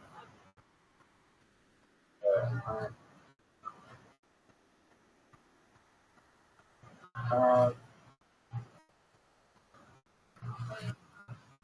And notice they don't say in the picture. This isn't. Wait, this doesn't make any sense. They called it a nighttime picture of Earth. oh, there is southern lights of it. That's what I'm saying. That's No, it does seem to line up north. where the southern northern lights.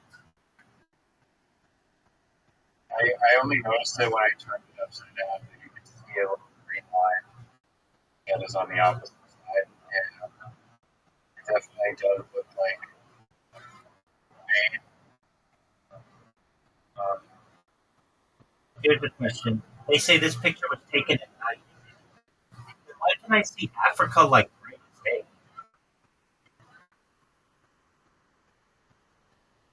It says in the thing, this nighttime picture of Earth was taken on April 2nd, 2020. That looks like it's the brightest daylight picture I've ever seen in my entire life. I mean, it depends on where you. I mean, it's probably like what time zone are they claiming it? This was taken from. I guess the time zone that's over like the east part or the west part of Africa. It's a nighttime picture.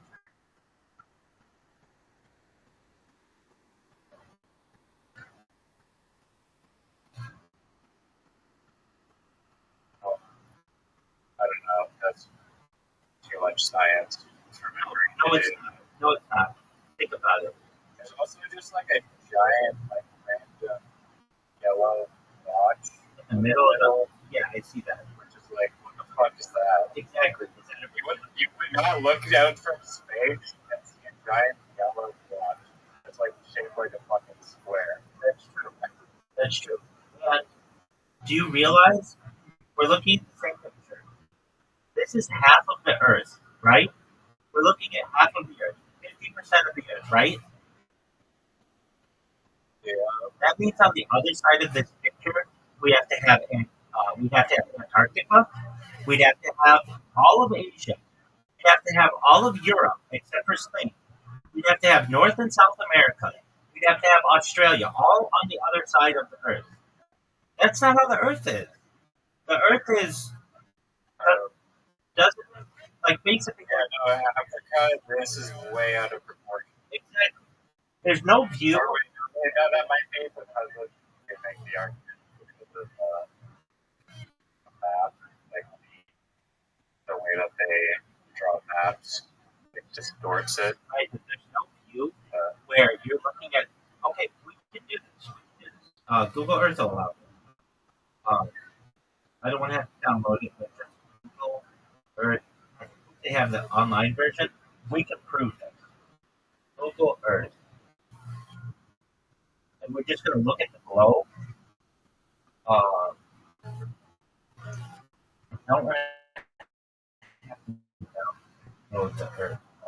Okay, a virtual globe. So, a virtual globe. You need to turn the globe, see if any point you can only see Africa and none of the other,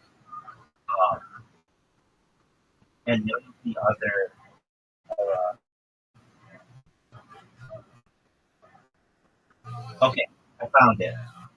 Right there. Go to earth3dmap.com.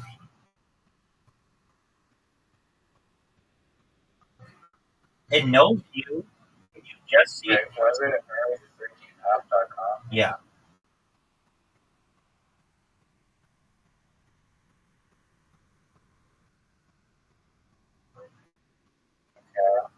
In no view, give it a second to load. And if you blow up, In no view, you zoom out and it's going. in no view, you only see Africa without South America and North America. So what setting? Oh, I have to click on that. Yeah, I have to click on that.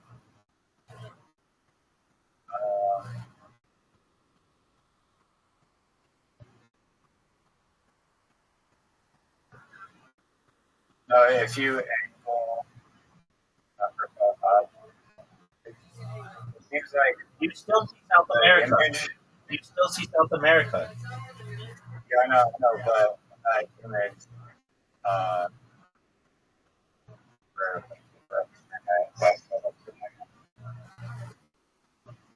I feel like there is this faint border on the left side that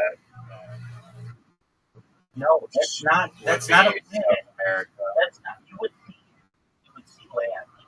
Don't see land. You would see land, just like you see in Africa or Spain, whatever that is. And frankly, we don't even know this is Africa. So, That has to be. well, we don't necessarily know it. We're assuming that Look it at is. the shape of the intersection and the color of the land and the size. No, I get that. I'm the one who, I believe, said it was Africa. Okay, now here's another point of interest. Look at Africa's coast, and now look at that picture. Oh, that's a good point. Africa's coast Yeah, doesn't really have those jaggedness that that picture has. let's see.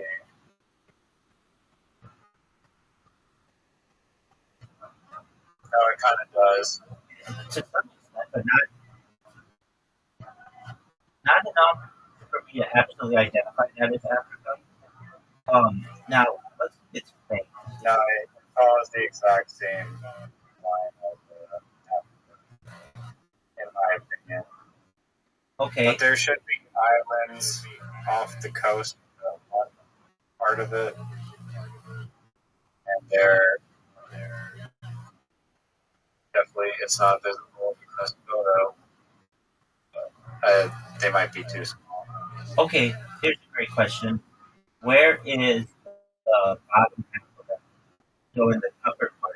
Look, here's a question. Where's South Yeah, America? no, that's what I. Exactly. Where's South America? Where's North America? I see an outline of what South America, but it's like Covered by a 5,000-mile cloud? yeah, there's a shitload of blue where South America should be. That's what I'm saying. Like it's looking straight into blue. Exactly.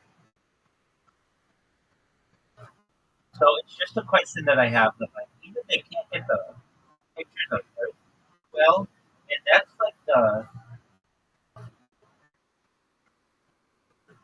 like that's Like this giant fucking cloud again. exactly. That's like covering up the world. And if Like a larger than tiny hurricane. that's Cloud. that's exactly right. If we go to Earth's Doppler radar right now, Like there's some more Earth photos. yeah, but you can't make out anything on those things. If you scroll down, there's another Okay, giant ass cloud. giant ass cloud. It's exactly right. And that's a really great way to be able to hide your stuff. Um, if we go to, I'm going to look for Earth radar. Okay, Okay, there's one where I'm just like we're trying to identify the continent, and it seems like I don't have a guess for what this. I guess it would have to be Australia. So it's giant. Let me see. can, can, Yeah, you, yeah, that would be Australia. can you go to wunderground.com?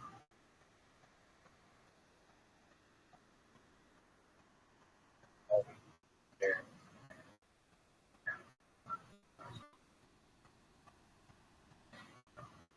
What do I do now? Does it just show you a map of the United States?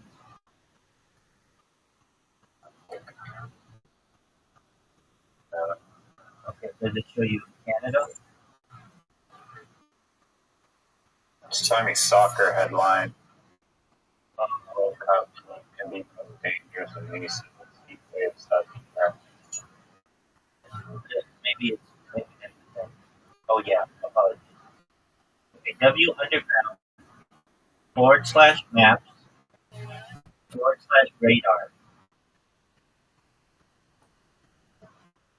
Is that it?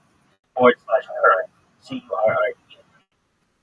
So it's W Underground /maps Current. /maps /radar /current. Yeah. What's it show you on that phone? Current radar parentheses W or sorry W current radar silicon radar sunlight Okay, satellite. hold on. You went to wunderground.com /maps /radar /current, right? Yeah, it just redirects me to /maps. And there's a bunch of different ones here. There's a catalog. There's How did you spell that? How did you spell current? URREN. Yeah. So, okay, I'll go to maps. Just do maps and radar. Let's see what happens there. Okay, perfect. wunderground.com /maps. Oh, it takes me to maps. Okay. So it says maps catalog. Do you see it says radar? Yeah. Even in like a stormy day, does it show you the United States? Yeah. Even in a really stormy day, like there's not that much cloud cover.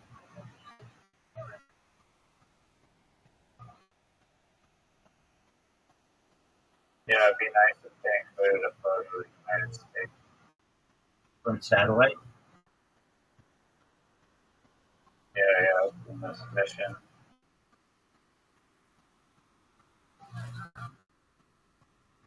I mean, it doesn't even include the time stamp. That's a great point. They don't. It's like, give us the timestamp. I mean, we could look over the 24-hour period and be like, is there a giant fucking cloud just south of Australia covering like all the Australia, just surrounded by giant ass clouds that entire day.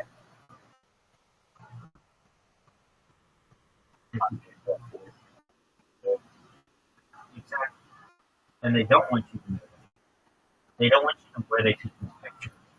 Like good photographers geolocate the where they took the pictures from and what time of day it was and the equipment that they use. Like if you go to Flickr right now, like where like a photography website does what photographers do. So anyway, there's no need to argue about it anymore. You can certainly have your opinion. I can have mine. But you should just recognize that for a skeptic out there who's already been lied to multiple times, you fool me once, shame on me. Pardon me. Fool me once, shame on you. Fool me twice, shame on me.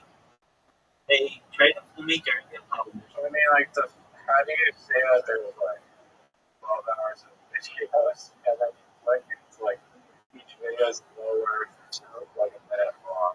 It's an excellent question. That's what they do. They'll say, And no video is like crazy. Video, the whole thing is 25 minutes. exactly. You have live stream. We have more angles and like better. That's right. Fucking space. That's exactly right. And that's what I'm saying. I know what I go through for my streaming project, and I know I want to capture as much of my life as possible, and that's why I have so many cameras, because, you know, generally, I'm not saying I'm perfect, but I don't have anything to hide. I know that when I go viral, everybody will be able to reverse engineer all my passwords and what's in my bank account and every friend I've ever had. You know what I mean? Like, I know that. I accept that. I accept that I'm They can decrypt your bank accounts. They'll be able to watch what my fingers type on a computer and be able to get into my account. Oh, Not only that, but on my live streams and on my camera, I've like gone up to the ATM and shown what's in my bank.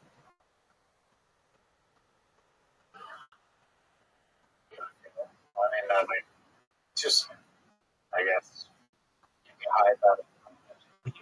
I go viral. They can have that account. They could care less.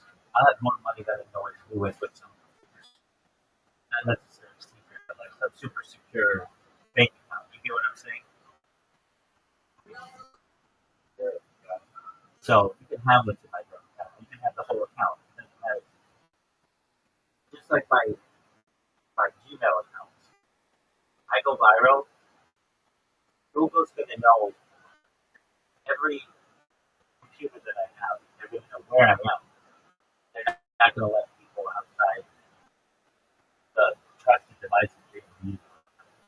And even if they did, what are they gonna do? Email somebody on my behalf? I mean, everything I do is a live stream.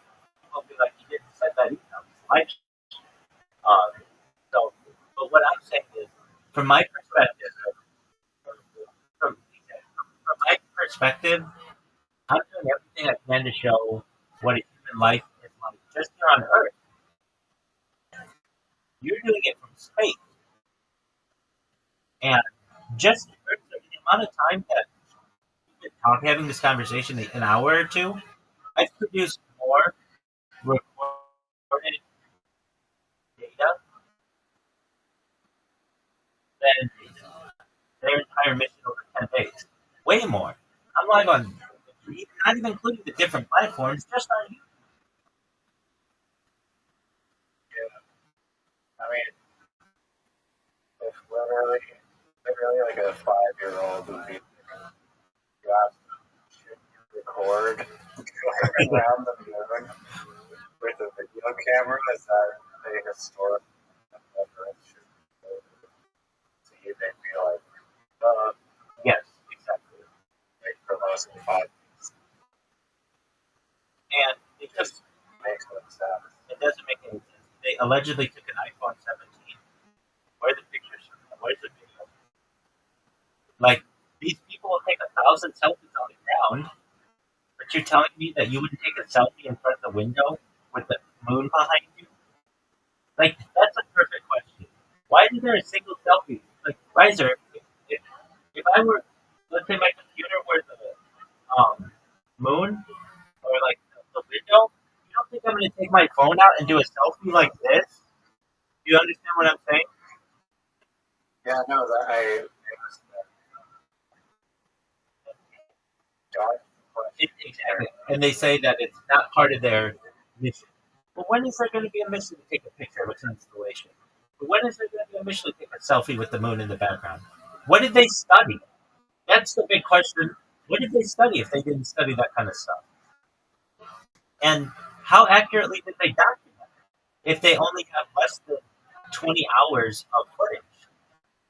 There are all other kinds of questions that come into play here. When they're on the other side of the moon, they have no connectivity to the Earth. It's a dark period because you can't transmit through the moon. So wouldn't you think this would be like a really scary time? That they'd be like, look, let's start the iPhone up. Like, in case we die or something, let's just have this recorded.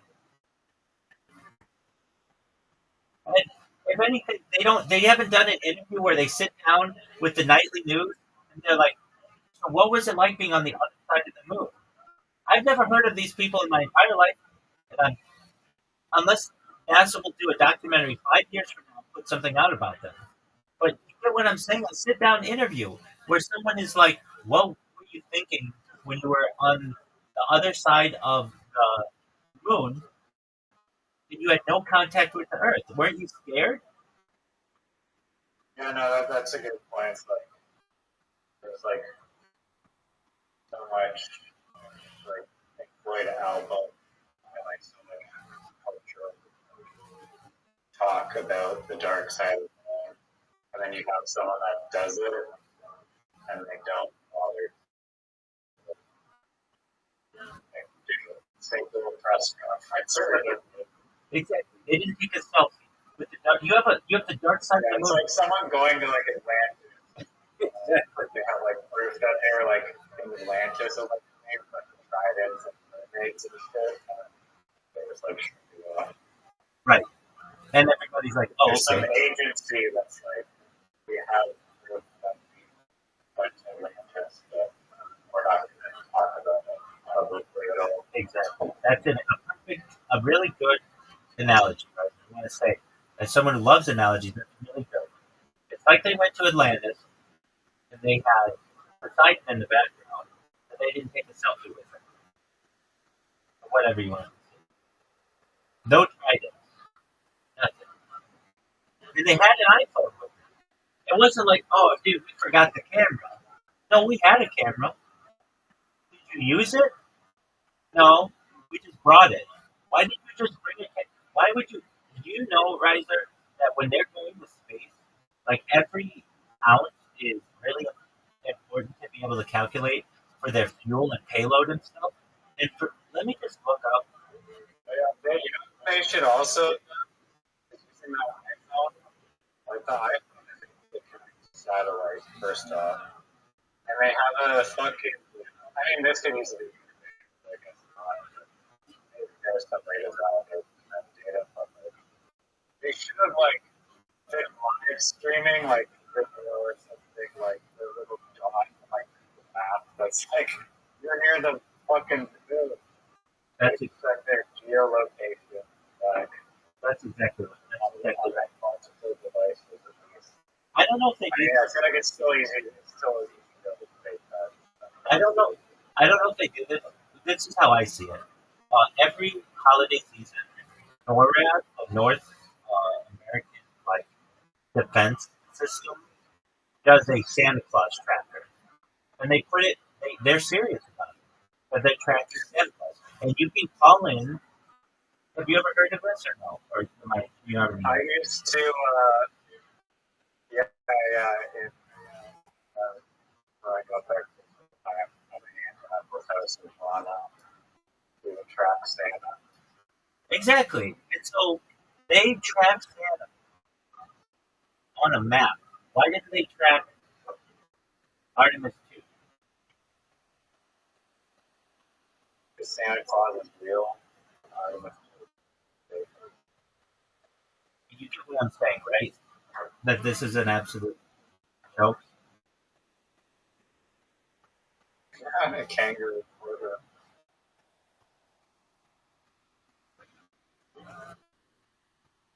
It's like the government admits that they lie to people with this NORAD tracking Santa.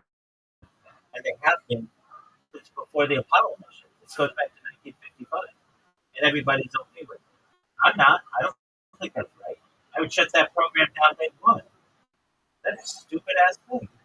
We need to look at things from a scientific perspective. We shouldn't be spending resources, even on a website that does this.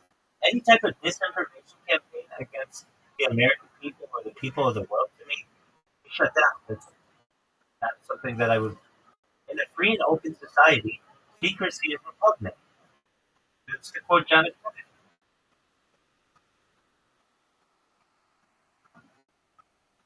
But Oh, shizzle. anyway, so you can believe whatever you want on this, but you can see why I'm a skeptic when there are 7,000-mile clouds and they say they put out 20 hours of footage, which is still not that much. I put Oh, out yeah, no. There's a piece to bring in every single one of those NASA photos. There's clouds that are covering half the earth. You should go find a single example of those types of the area coverage of those clouds. exactly. That's exactly right. So you can see why I'm a skeptic. Yeah, for sure. And are you on the website right now? No, you're not. Name one of the people who allegedly was on the dark side of the or has seen the dark side of it. You can't name them. These people should be rock stars. They should be bigger than any influencer ever. But you see, if they make them into rock stars, people will ask questions. So they don't. So In all of that's them, another good point. and this isn't like, Well, didn't they put out a video from before that? yeah, Yes. they absolutely did. They absolutely did because people ask questions. And then you get something like Astronauts Gone Wild, where you don't have NASA, you don't have the CIA in the middle. You have some random guy, Bart Segrell, who, in my opinion, is an absolute hero. Some people think that he's spooky.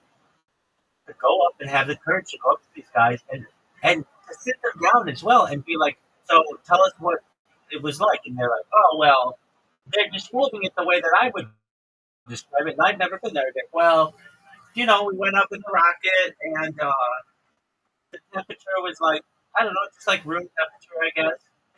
Like, there's nothing specific about this. And then they're like, oh, did you go through the Van Allen radiation belts? And they're like, what? Well, I don't think we did go through the Van Allen radiation belts. And it's like, here is official NASA arguments. Well, you know what, Riser? It's not like hobbies are where you're giving you like hyper specific. That's exactly right. That's exactly right. And Riser, you want to know something? Actually, I don't want to get into the Van Allen radiation belt topic with you too much, but there is You're NASA. scared? No. NASA admits that the Van Allen radiation belts were once deadlier than once thought. They admitted this a couple years ago. So, are you not thinking that That can be construed right away. that's true? I don't want to get into it, but that's If you just try to live there for like a day, uh,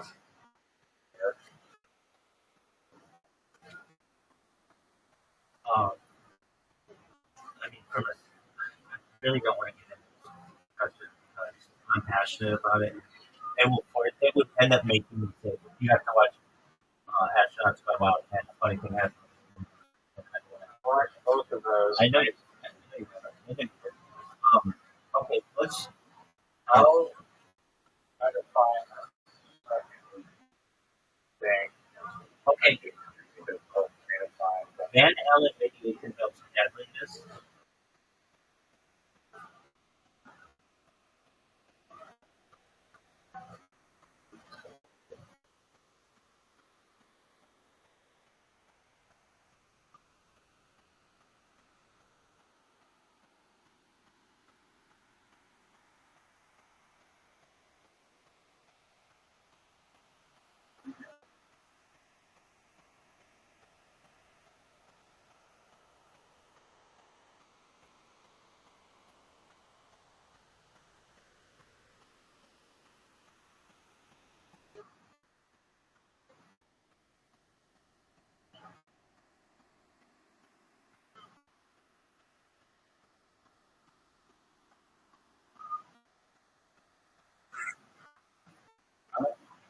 that's good.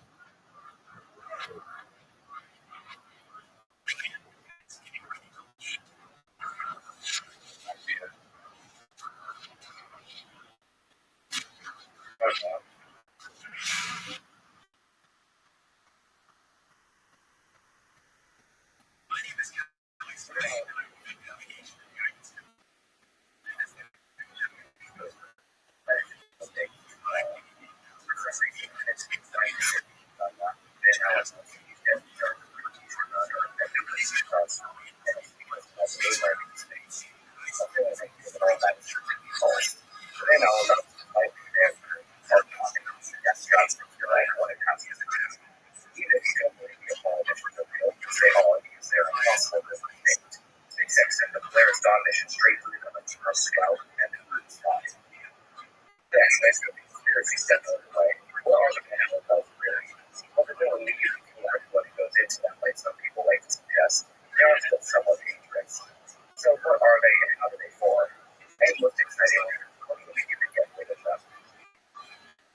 Would you, would you please go? This is NASA's thing. You don't really ever get that detail. No, not you, not you. No. What I'm saying, apologies. Can you please type in YouTube? Did you hear that? Yeah, I did, and I didn't like the way that he. And of course, this happened because it's impossible to fake. I didn't get that part either, but I just missed the segment of the day. Please go to NASA's Van Allen belt. NASA's type it into NASA's Van Allen radiation belt charade. This is from 9 years ago, but this is NASA talking. And they never ever put something out. Let me know when. Let me know when. This is 2 minutes I'm off. not going to put it through anything. Let me know when you hit play. The rest of the video that I was playing. Oh, sure. Sure.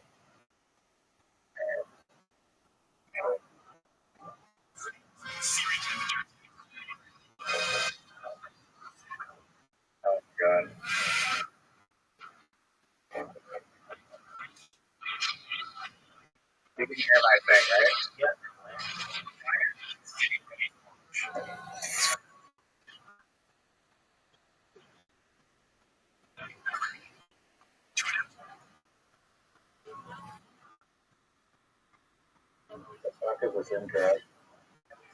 I work on navigation and guidance for Orion. Orion is NASA next generation space flight. The versus to the AT astronauts to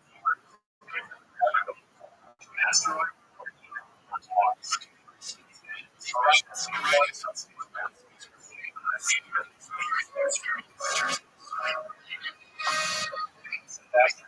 stay outside. We have to test all of this. There's only one way to know we got it right. Space. There are only no astronauts in the United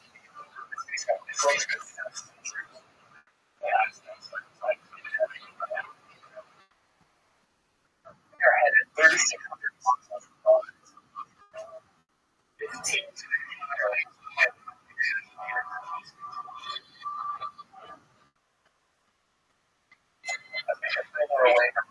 forecast of the analysis area of interest radiation.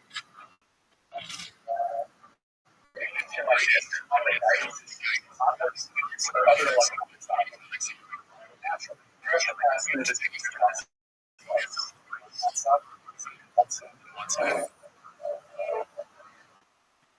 Ryan has her training. She's going to be more sure than the test that the accustomed to waves of radiation. Sensors support radiation levels in China. Let's solve these challenges before it's at decrease of restriction space. Let's solve these challenges before it's at decrease of restriction space. Let's solve these challenges before it's at decrease of restriction space. Didn't they already do that 20, 50 years ago? Let's solve these challenges before it's at decrease of restriction.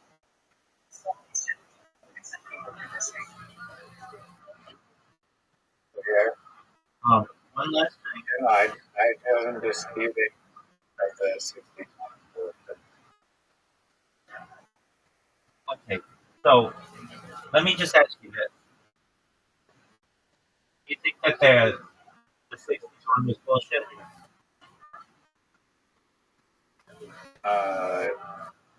If I have to answer yes or no, I'd say yeah. Okay, I could perhaps. So if they were the moon, the moon, and the shining. so right, so if they lied before, what makes us think that they did not lie?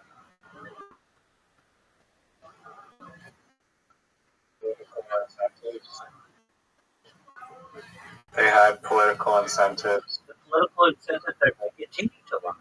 You put up Artemis 2 in the middle Not necessarily. of a huge controversy involving the president being involved in underage sex scandal that involved espionage and the future of the Western of the entire earth, and then get involved in a war and do Artemis. This is um, cover so that people don't talk about that kind of stuff. But you wanted me to watch something. I did not like the cockiness of that person. It's impossible, my friend. So I'm already got the counter of this. But show me whatever you want. Yeah. I'd also like to hear where this guy's sources are.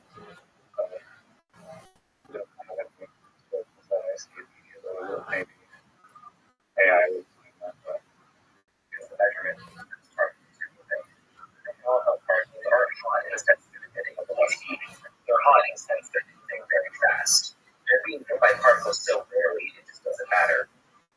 The Van Allen's are completely created for a short period of time. The Apollo missions really spent 2 hours in them, and so did Polaris Dawn. It wasn't enough time for enough particles to hit a spacecraft to cause any problems. There just isn't enough stuff up in the belts to get any short time scales. It doesn't matter how fast or deadly or radioactive the particles are, they are. So the real danger that comes with the Van Allen belts is just spending a long time in them. If the Apollo mission had spent several days or weeks inside the Van Allen belts, then they would have had a problem. That's why satellites need to be shooting from them. They don't usually change orbits, they mostly stay at the same altitude. So some satellites are constantly exposed to the belts, and even though particles are so rare in them, it eventually adds up over years. That being said, the density of particles in the belts does fluctuate. If there's a storm going on, for example, the sun can shoot a lot of particles towards Earth and get caught in the belts, making them far more dangerous for a short period of time, like for a few days. In 2013, this even caused the existence of a temporary third Van Allen belt that disappeared after 4 weeks. So all in all, Van Allen belts on Earth are harmless. They're full of trapped radiation, but there's still a little bit that matter as long as you're free of certain harms. There are only two scenarios where the Van Allen belts actually become dangerous. During a large solar storm that is filled up with a lot more particles, or if you spend a long amount of time. Other than that, they're perfectly safe. With this development plan that has them either, Jupiter's radiation belts are far more expensive, and those are the actually dangerous ones. The Van Allen belts around Earth may be annoying, but Jupiter is another story.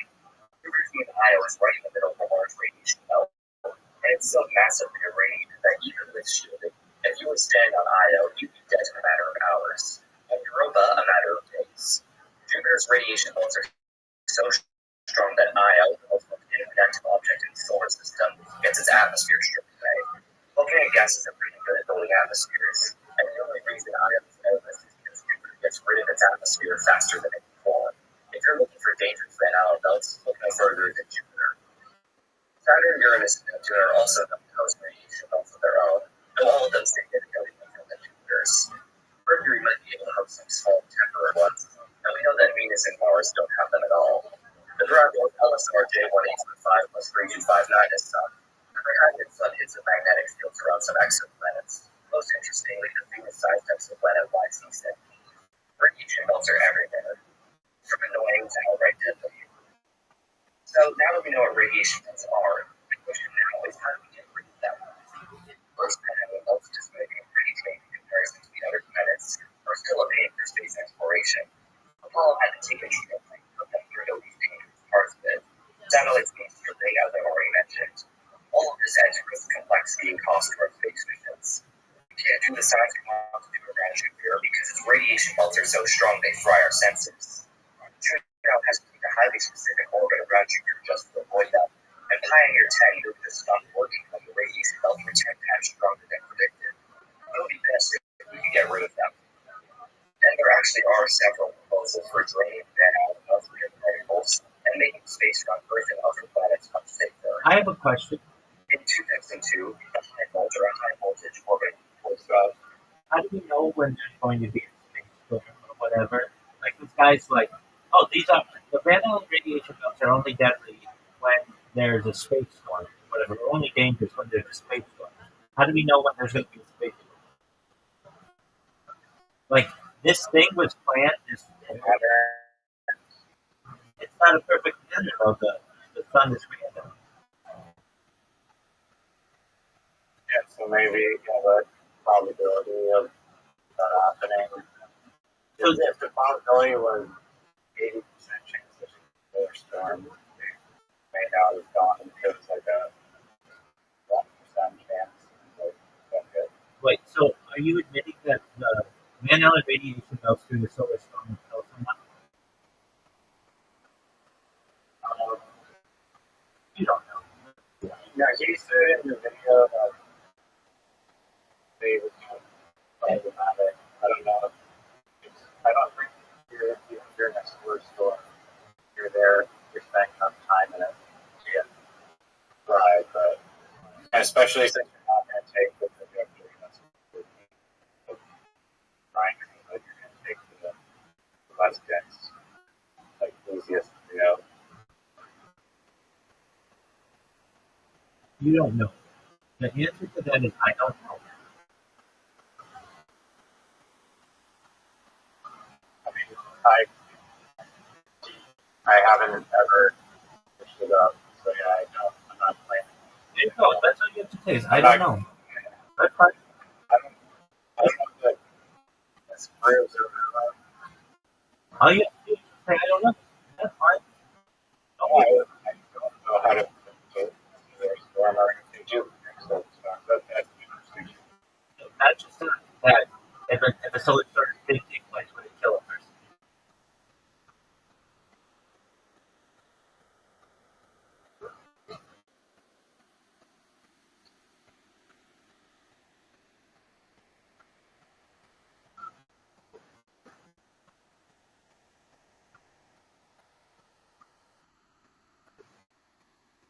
Yes, a solar storm could potentially deliver a lethal dose of radiation to someone traveling through the abandoned windows, making the severity of the storm limit the craft. Normal conditions under typical circumstances are hazardous but not instantly fatal. Astronauts traveling through the during mission airplanes use carefully plotted trajectory most of the time in the regions of highest density ultraviolet shielding the radiation. Dose received is similar to taking a human X-ray source when any thunderstorm or source with particle that occurs with cigarettes as a way of magnetic protons those storms impact the Earth's atmosphere dramatically slowly we're going to create negative radiation.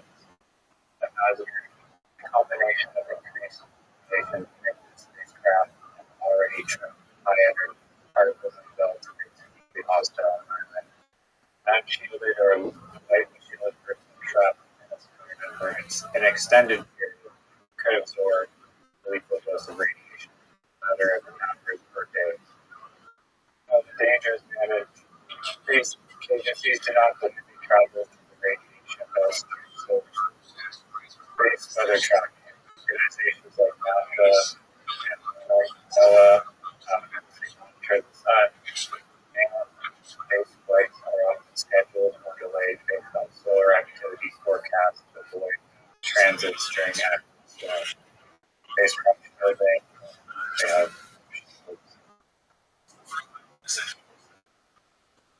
so apparently they do